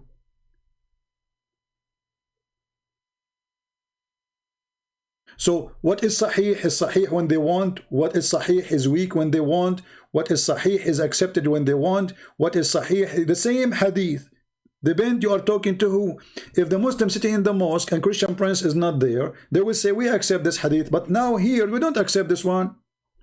Do you accept that your prophet was a mad person? He imagined things he is doing, but he did not. Yes or no? This is authentic. Shauk TV saying Christianity is a scam. So why your stupid prophet, he promised us to go to heaven? You're a prophet. Let us see who is the scam. You're a prophet. He was imagining the Christians will go to heaven, or he was sure?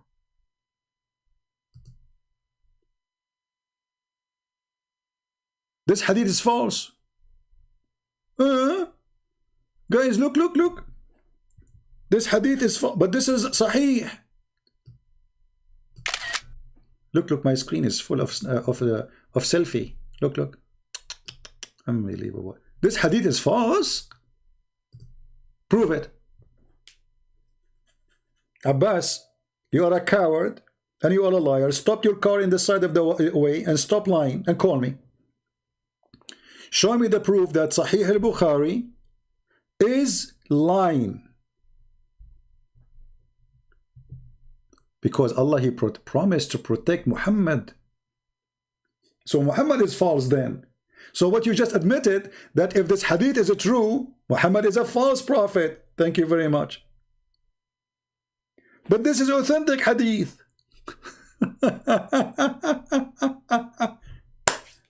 Do you see? He admitted that if this hadith is true, Muhammad is a false prophet. But this is authentic hadith.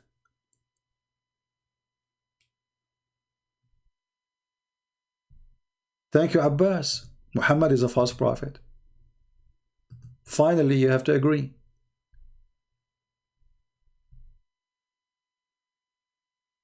And look what Aisha, she said in different hadith, which is Sahih too. This is Sahih al-Bukhari. There is no need to even to say Sahih. Here we go. Al-Bukhari.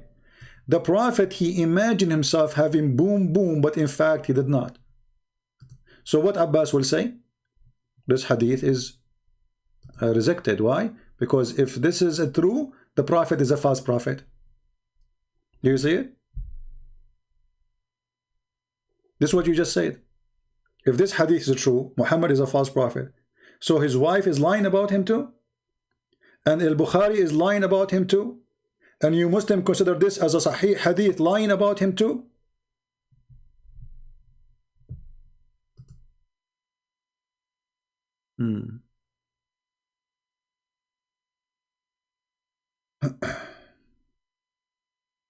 Bamsi B, while you are posting for us those verses, what what is your problem, my friend? You have a problem? You are quoting for me Allah was exist thousands of years ago when there is nobody have Allah, and what's your problem with it? They are desperate trying to change the topic because Muhammad is an embarrassing person. It's an embarrassment for every Muhammadan to see the stories of Muhammad. The Muslim, they have those stories for centuries and centuries, and this is authentic hadith, and nobody complain. Nobody say it's not accepted. Nobody say it's a shame how we can accept that. But today, because we are getting busted, suddenly this story is rejected. By who? By a chatter in YouTube, not by scholars. Scholars will not dare to say so.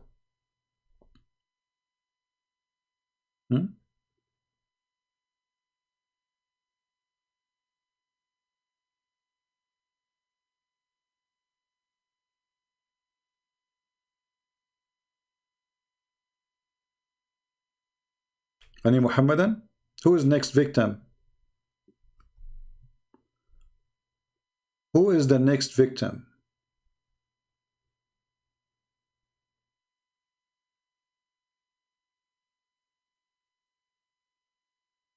Anyone he will try to defend Muhammad?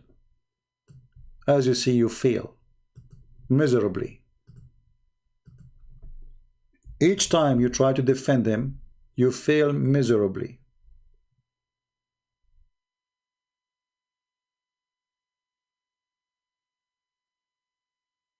Big failure.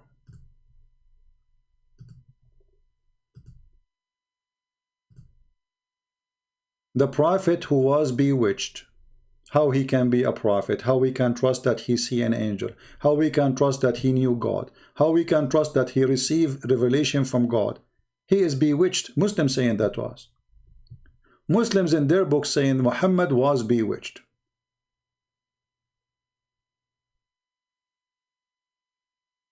So what we can complain about after, what we can discuss about?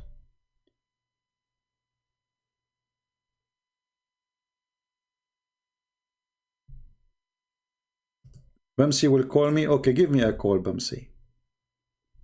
Stop posting verses. What is your problem with that verse? You are excited, Bamsi? Huh? What is the problem with those verses you are posting?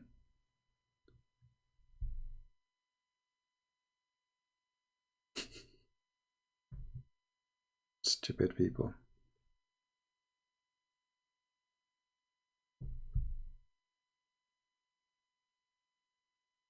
Any Muhammadan?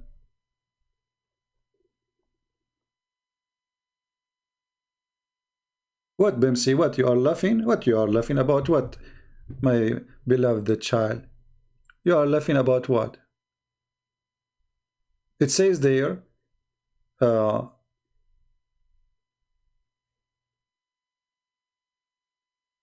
if he married a woman, this is about a slave girl, right?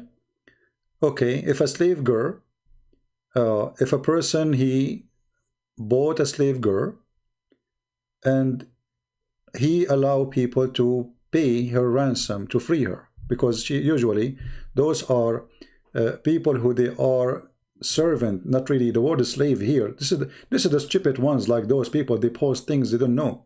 If you go to verse number 1 and verse number 2, it says, if you buy a slave who is a Hebrew to serve you for 6 years, so you see how stupid you are. So slavery they are talking about is you, let us say, let's say you own somebody money, you cannot pay him, or let us say you cannot afford to live. You ask a person to buy you in return of living and supporting you for the coming years. So you make an agreement. I have to pay you $10,000. I don't have money. You say to him, okay, I will give you from my service, from my life, let us say 2 years equal to the $10,000.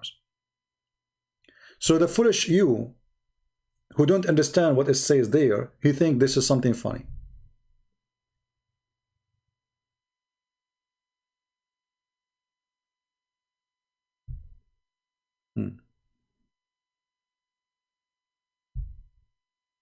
Now, do you dare to call me? I will ask you the same question about your prophet. When you're a prophet, he captured women and he raped them. Did he give them a freedom after 6 years? Did they offer themselves to be slaves? Or he raped them and he killed their husbands?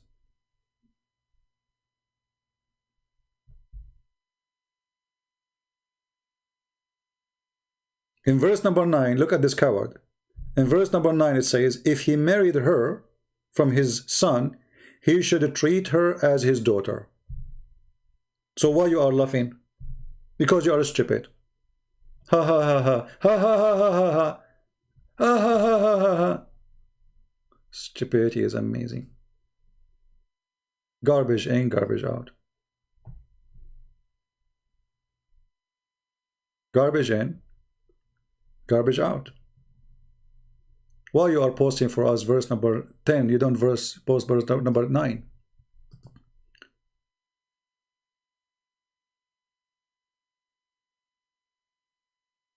Coward. Like Muhammad.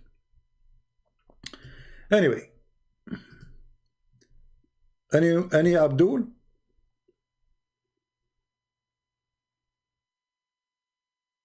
Any Abdul? My friend, scribe. We know this hadith, but we are not talking about this topic now, my friend. Okay, no problem. We can talk about a different time. Scribal Idi, my friend, next time.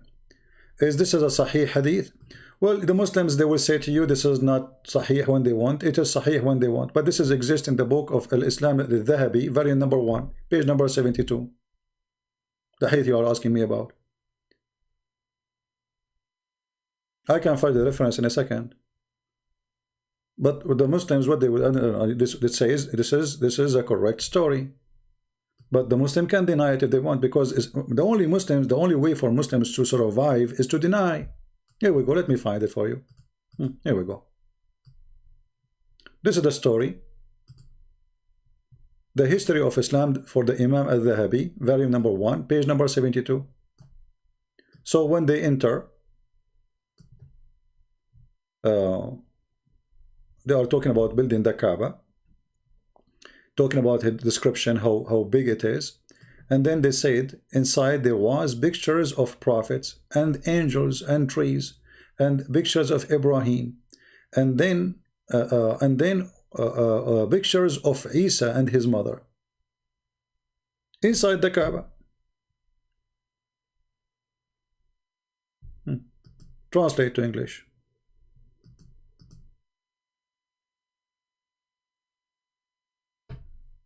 Okay. So what,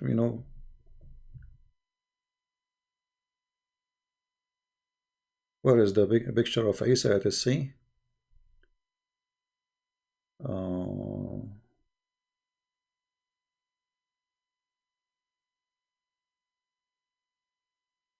I don't see in the translation. It says here, okay, and yeah, the translation is not showing really. Oh, here we go. Sorry, it says here. So when they enter the Kaaba, they have the image of Jesus and they cover it. You see it? So, what I will say, no comment. But this will not really help us in anything. For us, those things is, you know, they are useless. Meaningless in the same time. Always when you fight a cult like Islam, hit the head of the snake. Don't look for the tail. Don't look for the tail.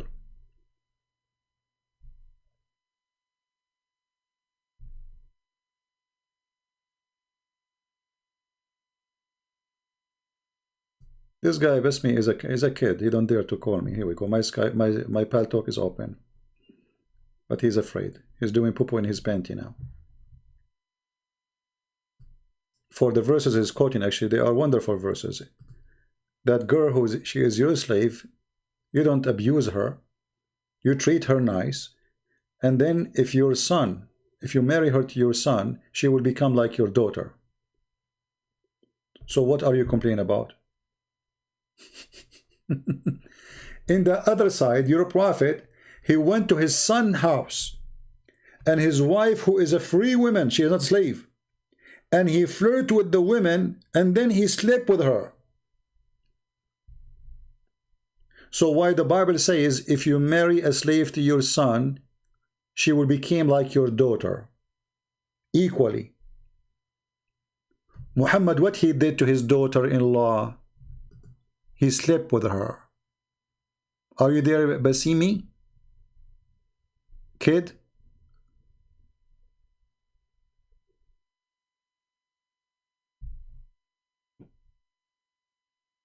Anyone?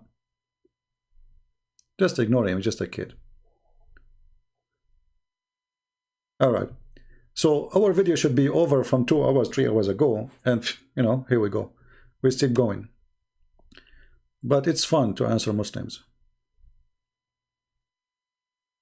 Basimi Bey is a part of a black-only Muslim group called the Moors.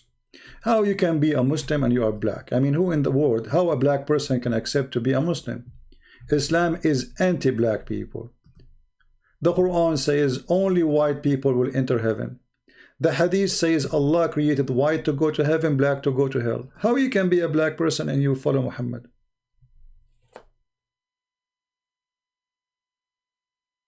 You tell me.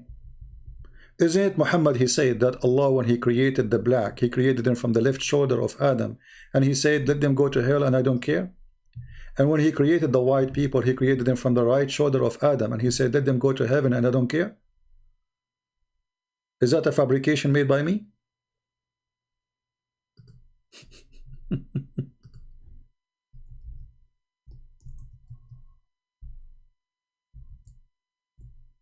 There's no person, he have little dignity and little knowledge, because dignity or knowledge, you know, either you have knowledge and then you lose your dignity if you deny what is the knowledge saying. Which one is you? Which one is you? The one who have no knowledge or the one who have no dignity? If both, that even is more stupid.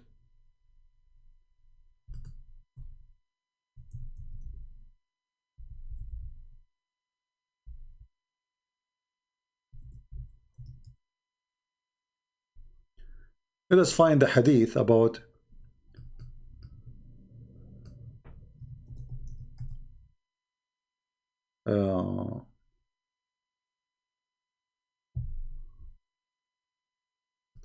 here we go. A black person and he is a Muslim. The Muslim, they keep talking about Bilal. Bilal, he died and he's a slave. Poor guy. Muhammad never freed him.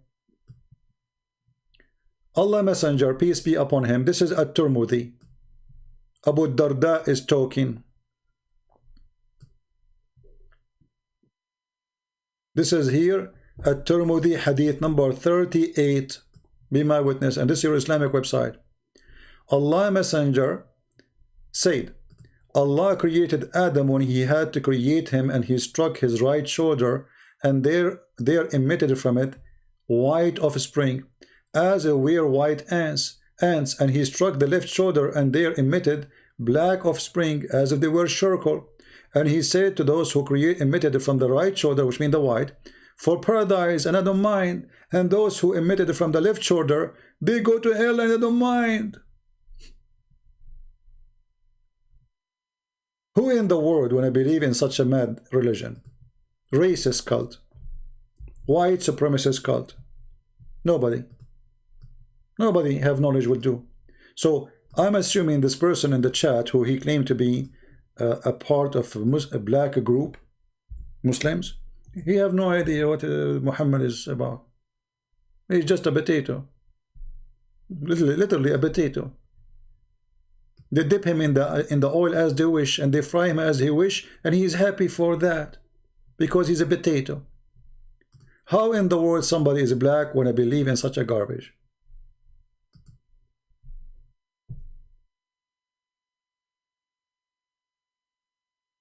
Islam is anti-black.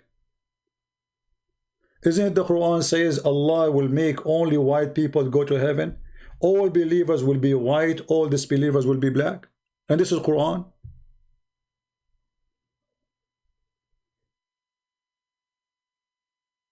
The screen in front of you, here we go.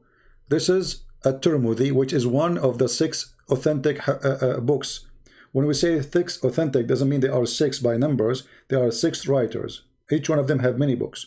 So at-Tirmidhi is one of the 6 authentic approved by the Muslim Sunni. Hadith number 38. Allah created the white people from the right shoulder of Adam, and he said to them, go to heaven, I don't care. And he created the black people from the left shoulder of Adam, and he said to them, go to hell, and I don't care. And the reference in front of you.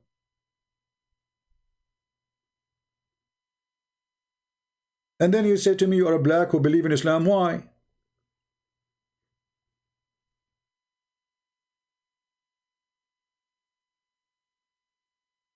Muhammad, he bought, he sold, he created the slaves. Muhammad, he called the black people raising head. He made fun of their look. He claimed that Shaitan is a black person. The most person Allah he hate is a black man. That's what Muhammad said.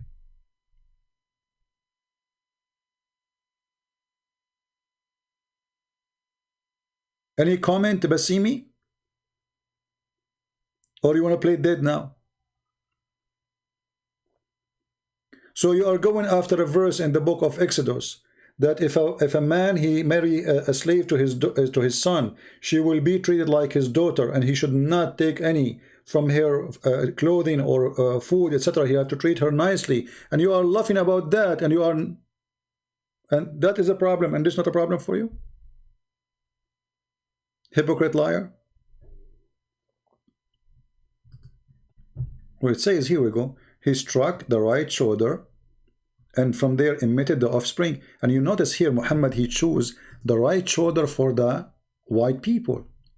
Always in religion, the word right is about people who they are right, and left is about people who they are wrong. So where is the white people coming from? From the right shoulder. All right. The word, choosing the word right and left it was not for no reason. And where is the black people coming from? From the left shoulder, according to Muhammad. Why he chose left shoulder? Because this is the bad shoulder. That's why the hadith says Allah have 2 hands, both of them they are right. He don't have left hand. And they are emitted from it black offspring, and they were charcoal. And what he said to the white people who they are coming from the right shoulder, he said to them, for paradise, and I don't mind, I don't care. And what he said to the black people who they are like charcoal, who they came from the left shoulder, you go to hell, and I don't mind. So how you can be a black person yet a Muslim? I will tell you, you can be a black person and a Muslim if you do not know Islam. This is the only way. They fool you. They say to you, they tell you the last sermon, let us see if this last sermon is true. Is the last sermon is true? If the last sermon is true, then what is this? And what is the Quran? The last sermon is not true. It's a fabricated hadith.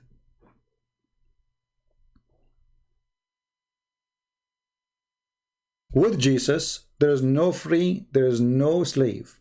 There's no Greek, there's no Hebrew. There's no white, there's no black. There's no Asian, there's no African. For all is one by his name.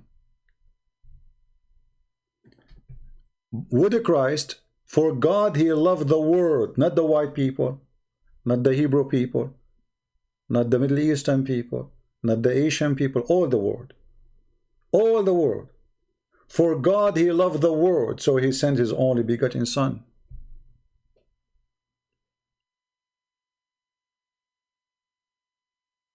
With Jesus we are a family. With Muhammad we are slaves to each other. With Muhammad we are a gang. With Jesus we forgive even our enemy.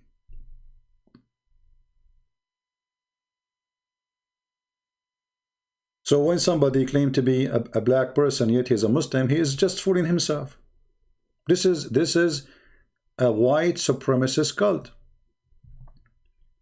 Go watch the video of Sheikh Mink, who was talking about how Muhammad was so white. Not this guy, the other video we play for you. He was what? He was so white. They are proud about how white he is. You will find tons of hadith about how white the underarm of the Prophet, how white his cheek, how white his face, how white, even the hadith says, the one who said the Prophet is black, kill him. So how you can be black and you believe in Islam? If we go in the Quran, we will find the following. Let's go to the Quran. What about the Quran? You will say the Quran is a lie too?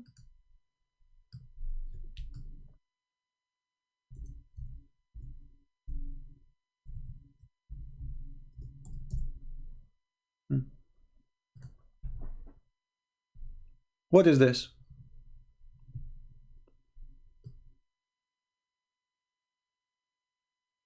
The faces will be white and the faces will be black. Chapter 3, verse 106.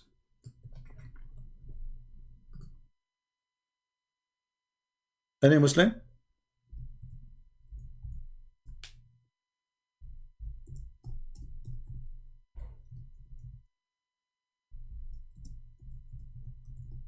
Any comment?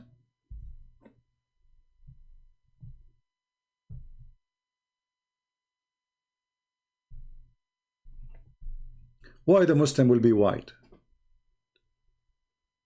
and all non-Muslim will be black?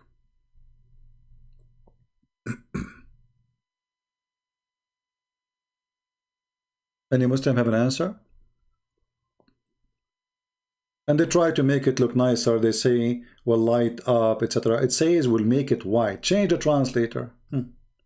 Let's just show you the hypocrisy and the fabrication.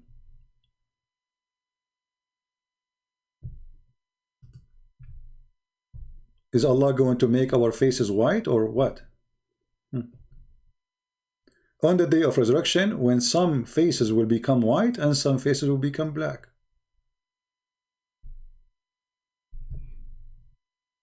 What do you think? Why it's not the opposite? Why it's not that Muslims will become black and the bad ones will become white? Why we will not be, I mean, what is that?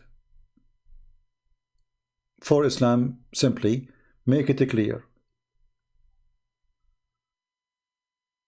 that if you are a white person, you are a good person. If you are a black person, you are not.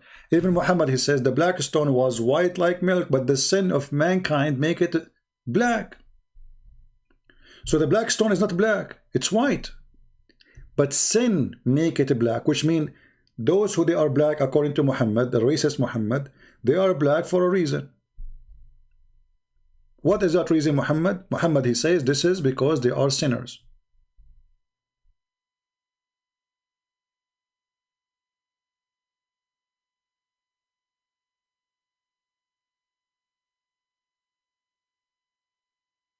Hmm?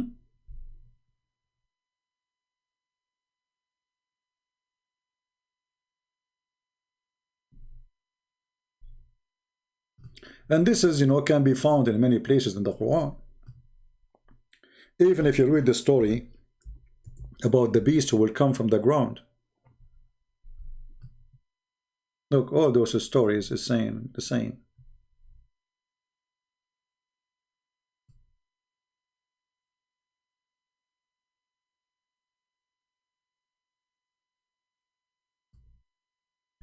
Look at the translation. Look at this. This is your Muslim translation, not me. And the day of resurrection, you will see those who lied against Allah. Between two brackets, etc., etc. Their faces will be black.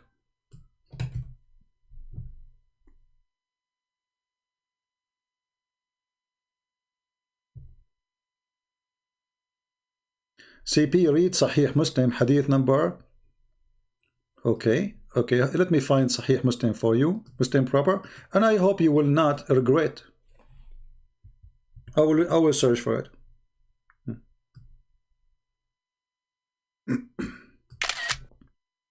So Abbas is asking us to search for Sahih Muslim hadith. So Abbas now saying that the Quran is weak. He don't accept Quran. All right. Read this. This is Sahih Muslim. Are you with me, Abbas? Okay. Verily Allah will not look at your body nor your faces, but He will look at your heart. But is that an answer for what I'm showing you? The Quran says Allah will make them black. So Allah will look at your heart and make you black. Thank you, Abbas.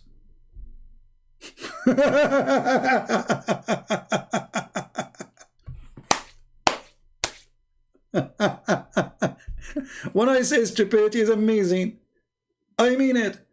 So now did you solve the problem? Still Allah will make you black if you are not a Muslim. So what, Abbas, now? What we would do? You did not solve the problem? Did you? You make it more horrible.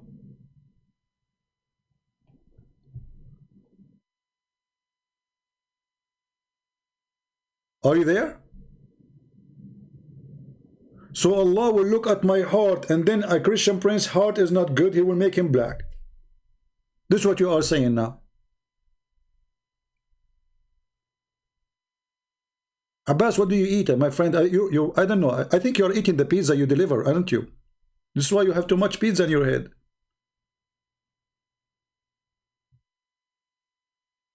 Still Allah will make me black. So what is the point now? Why the bad ones who their heart is bad according to you, Abbas, will be black? Why they will not be white and the good ones will become black? I want to be black.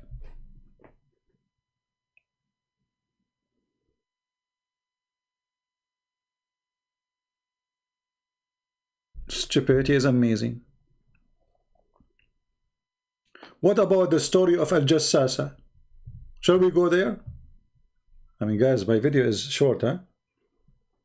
My video is very short. How many of you hate me? Be honest. When Christian Prince, he says today we will make the video short, and now we are live on air for how many hours? 4 hours? Hey guys, today we are going to keep the video short, okay? Okay, Christian Prince. Okay, we believe you. It's like my promise about my video to be short. It's like the promise of Allah. Never happened. Would you promise us the video will be short when you start? You said, guys, I will make it short. And you said you are leaving 2 hours ago, 3 hours ago. Allah promises is so close to Christian Prince promises when it's come to his short video. Unbelievable. If we go to chapter 27, verse number 82, you want to die laughing? Do you? Do you want to die laughing? Do you? Let us go there. Let us close some browsers. Too many of them. All right. Let us see what the Quran says in chapter 27, the chapter of the ants. Even the ants have chapters in the Quran. Unbelievable. So we go to chapter 27, verse number 82. This is about the beast. It's called a Jassasa. One of the fiction stories Muhammad he come with. If you remember, there's a woman. Her name is a Jassasa, and she was in an island, Hawaii.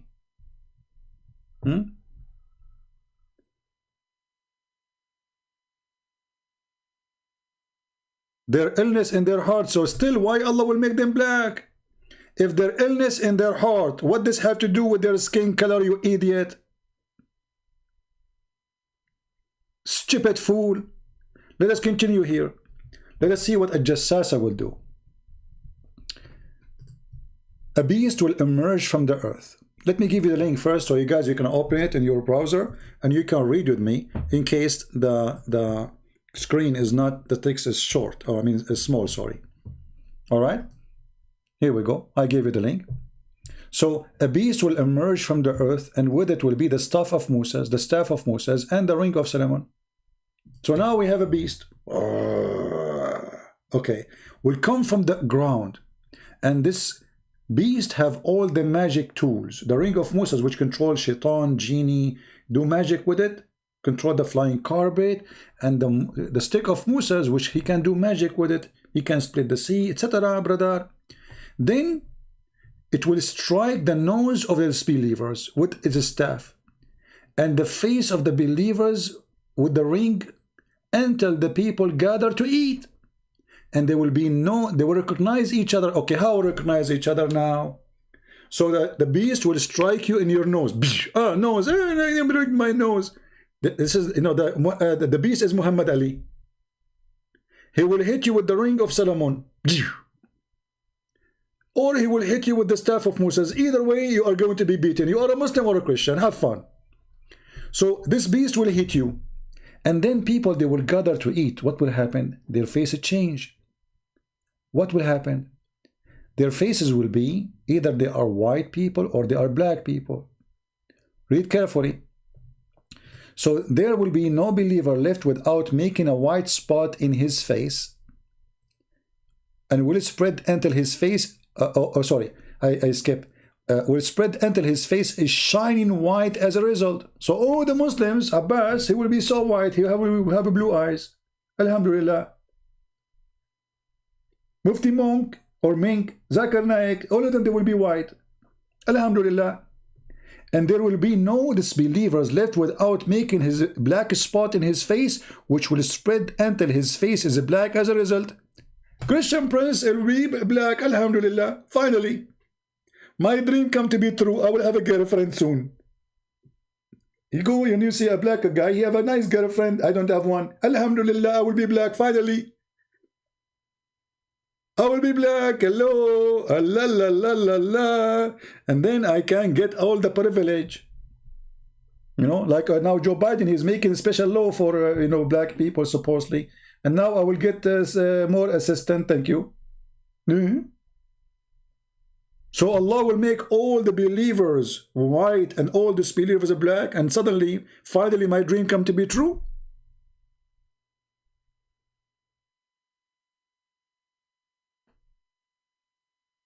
And then this idiot Abbas, he says to us, Allah will not look at your face or your body. He will look at your heart. So if Allah care for the heart only, why he is making people? There's two kinds of people in the world, according to Allah, white and black. What about the Asian?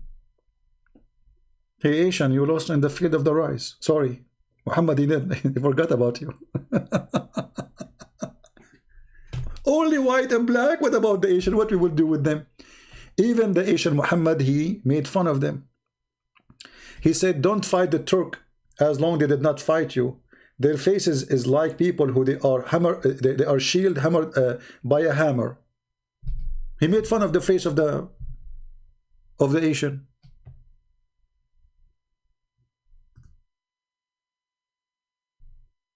I mean, why this guy?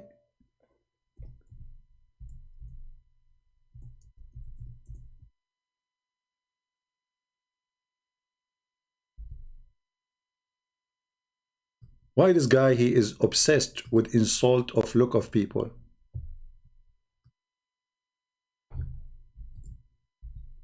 How you can be even a Turkish?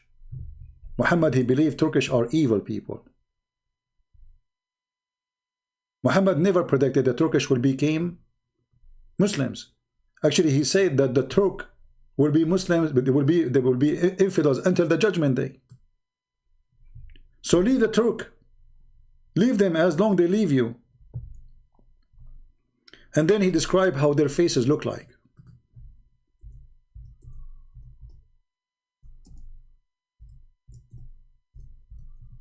And again, our video is very short. Look at the false prophecy of Muhammad. Muhammad, he promised that judgment day, one of the signs of the judgment day that the Muslim will find with the Turk. This is a sign of the judgment day. Read carefully. Allah Apostle, and this is Sahih Bukhari, so don't tell me it's weak. Allah Messenger said, the hour will not establish until you fight with the Turk. People with small eyes and red faces and flat noses, their faces will be look like shield coated with leather. The hour will not establish till you fight with the people who their shoes are made of hair.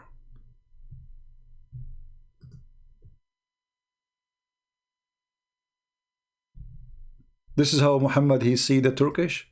The Turkish already Muslims.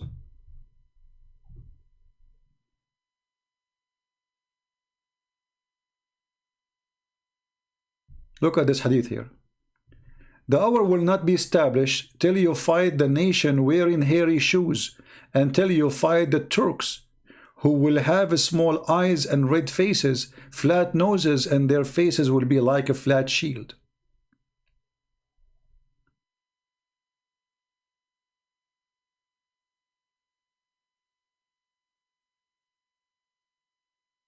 And they are the most hateful people to Allah. Where is the prediction?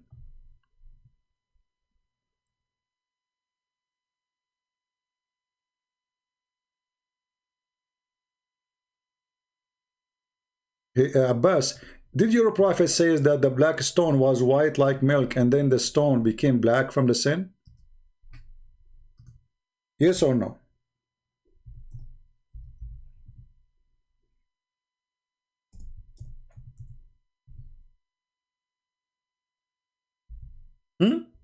Yes or no?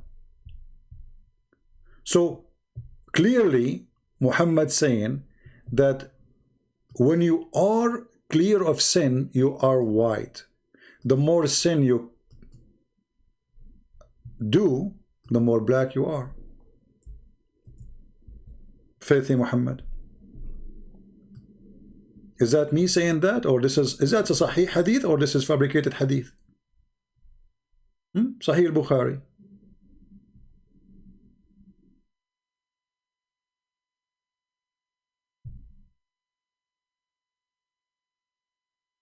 Read and love. So what we will do now? All this garbage.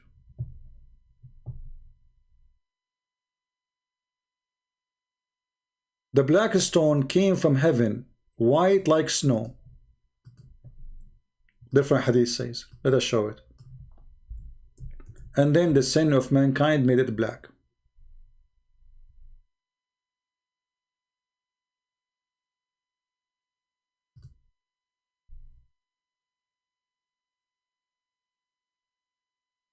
What you will do?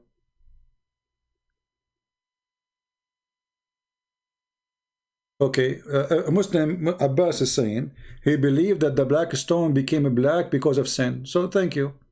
You just admitted that the color black is a penalty of sin.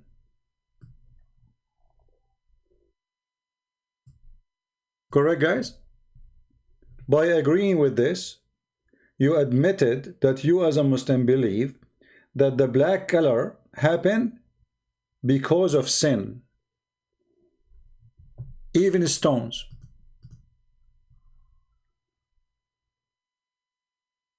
What do you want more evidence that Islam is a racist cult?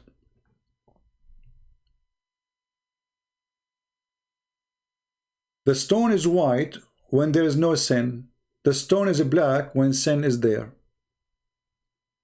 So the transformation from white into black, according to the filthy Muhammad, it's because of sin.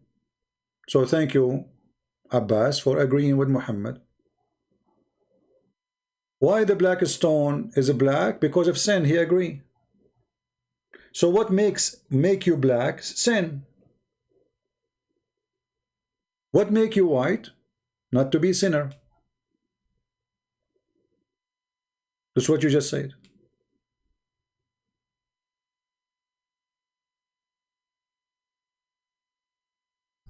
The Messenger of Allah said the black stone descended from paradise and it was more white than milk. And then it was blackened by the sin of the children of Adam. And that explains why Muhammad here is saying that Allah created the black people from the left shoulder of Adam, and he said to them, go to hell. And the white people from the right shoulder of Adam, and he said to them, you go to heaven, I don't care. Very racist, filthy cult. This is why the Quran praised the Arab.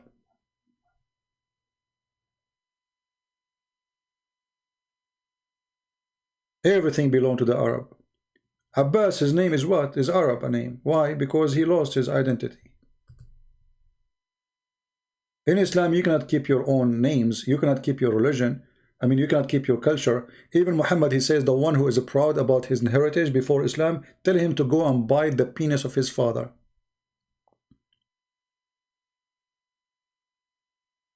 Go what? Go and bite the penis of your father. This is a prophet of God talking.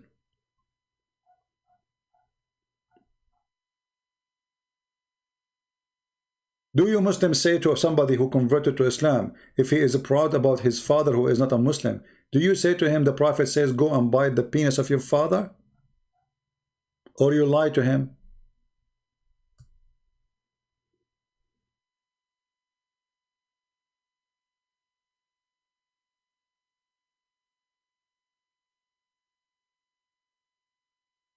Right?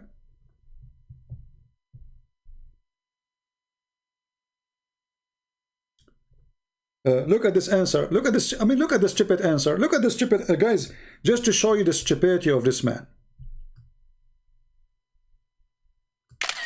Here we go.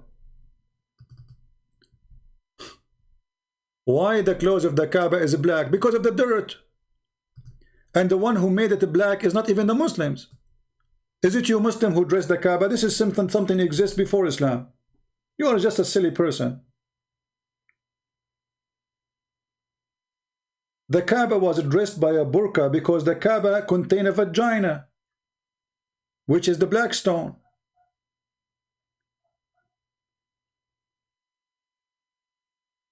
It's a burqa.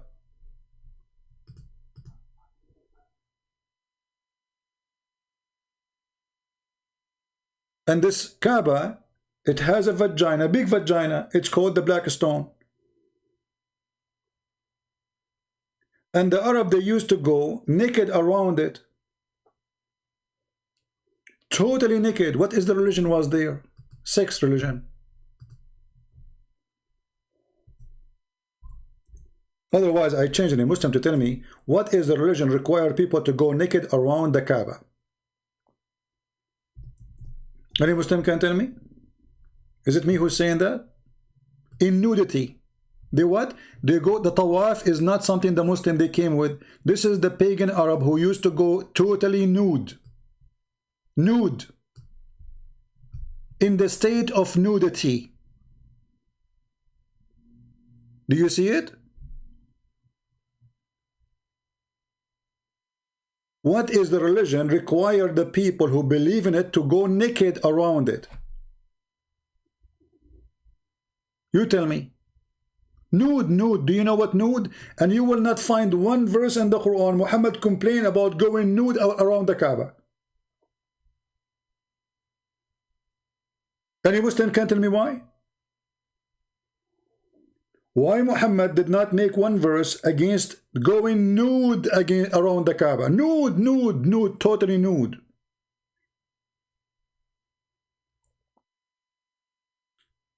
The Muslim, they say there's a prophet. He went in the desert and he was nude. The verse there doesn't speak about nude. He's not wearing the clothes of a priest, you liar. And it's in the desert. There's nobody anyway. He's alone. Here we have a Kaaba, the house of Allah.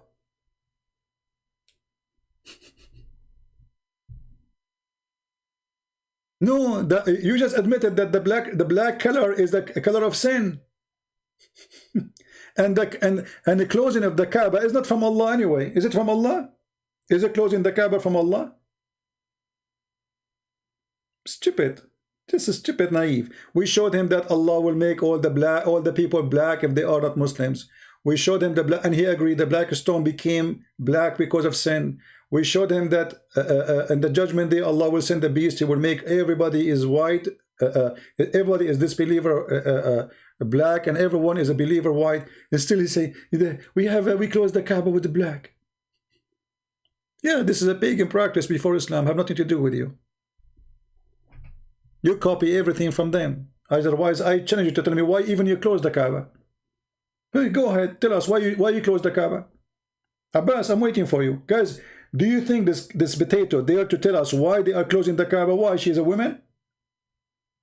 Why you want to close a building?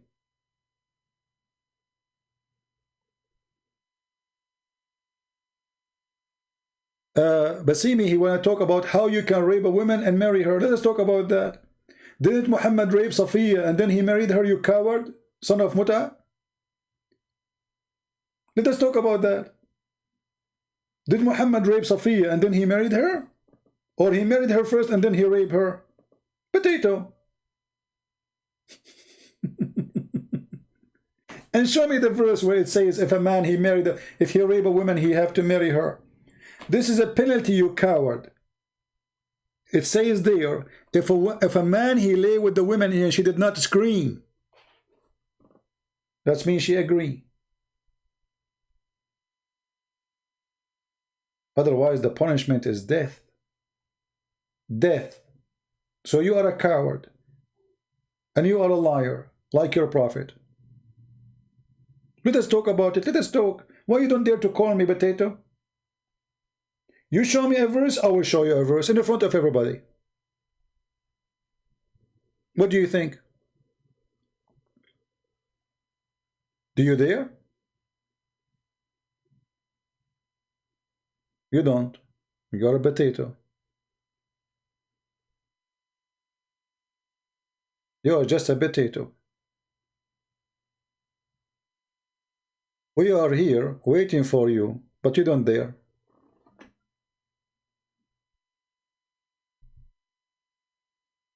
Potato, like your prophet. After I finish my broadcast, you will see how many Muslims want to debate me. They will be lining up. But I am live for 4 or 5 hours, I don't know, 3 hours, 4 hours, less than 2 minutes. Almost in a minute from now, I will be live on air 4 hours, and yet not even a single Muslim want to call me.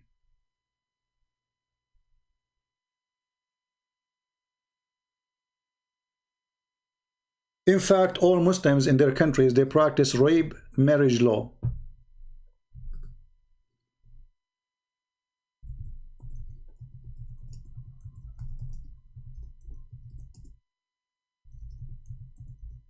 Morocco, Tunisia, Libya, all of you, based on Islam.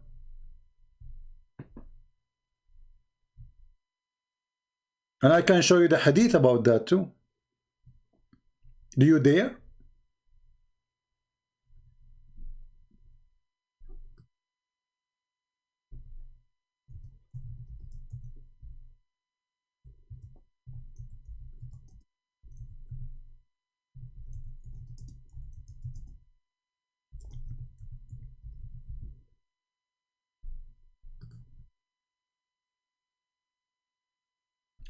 They laugh at us, but the fool, they are the one who practice it, not us.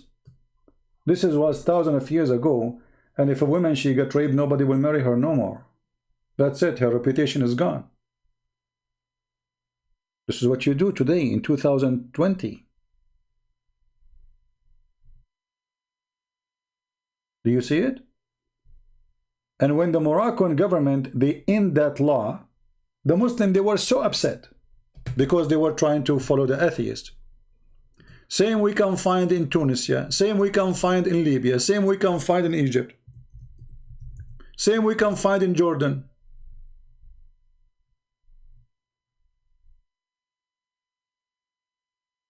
Tunisia victim claim the laws are punishing the survivor and rewarding the victim. Tunisia, Morocco, Algeria, Egypt, and this potato is laughing.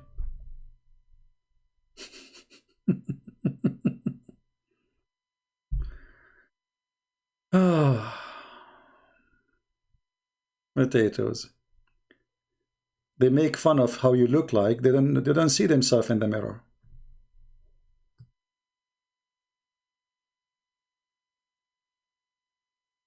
What about Jordan? Huh? Is Jordan better? Jordan, let us see Jordan. Shall we go as all Islamic countries one by one?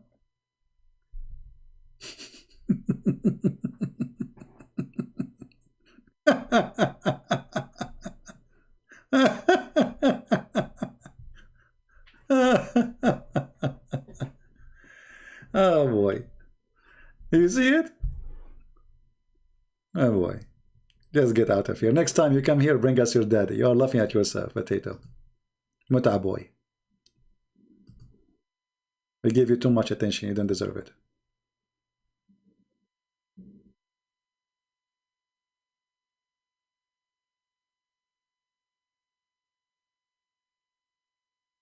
Get out. Anyway, guys, I want to say thank you for being here. We will not keep this video. I mean, I don't know how you can download. It's 4 hours, so I think I have to delete it now. Or it's 4 hours, too long. I don't think it's possible to download this video or for all of it, unless you have a very good connection. Anyway, I will keep it for maybe a few hours. Those who want to download it, they can download it, and otherwise we have to take it down. It's too long to be kept anyway. So I want to say thank you all for being here. And as you see, Muslims, they are in disability, not because we disable them, but because they have nothing to say. Everything they accuse you with is what they have, not us.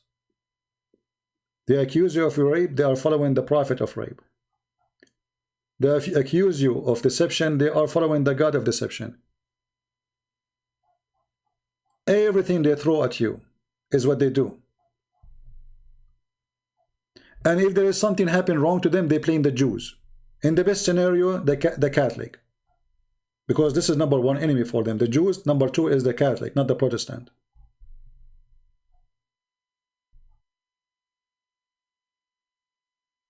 This is how Islam is. Funny cult, stupid cult. Islam exists only if you are ignorant. So help me to fight the ignorance of people, so nobody can fool you. And as you notice, all those 4 hours, not a Muslim was able to answer anything. And here we go. I will give you my final answer before we go to Abbas. Abbas, why you Muslims cover the Kaaba by a burqa? I will give you 100,000 years to find me the reason. And when you find the reason, you will cry. I want you to find me who is the one who covered the Kaaba with the clothing and why he did it. So we can laugh together, Abbas. We are waiting. Thank you. God bless you. And see you soon again. Christ is Lord. Islam is false. And happy Sunday, everybody. Take care.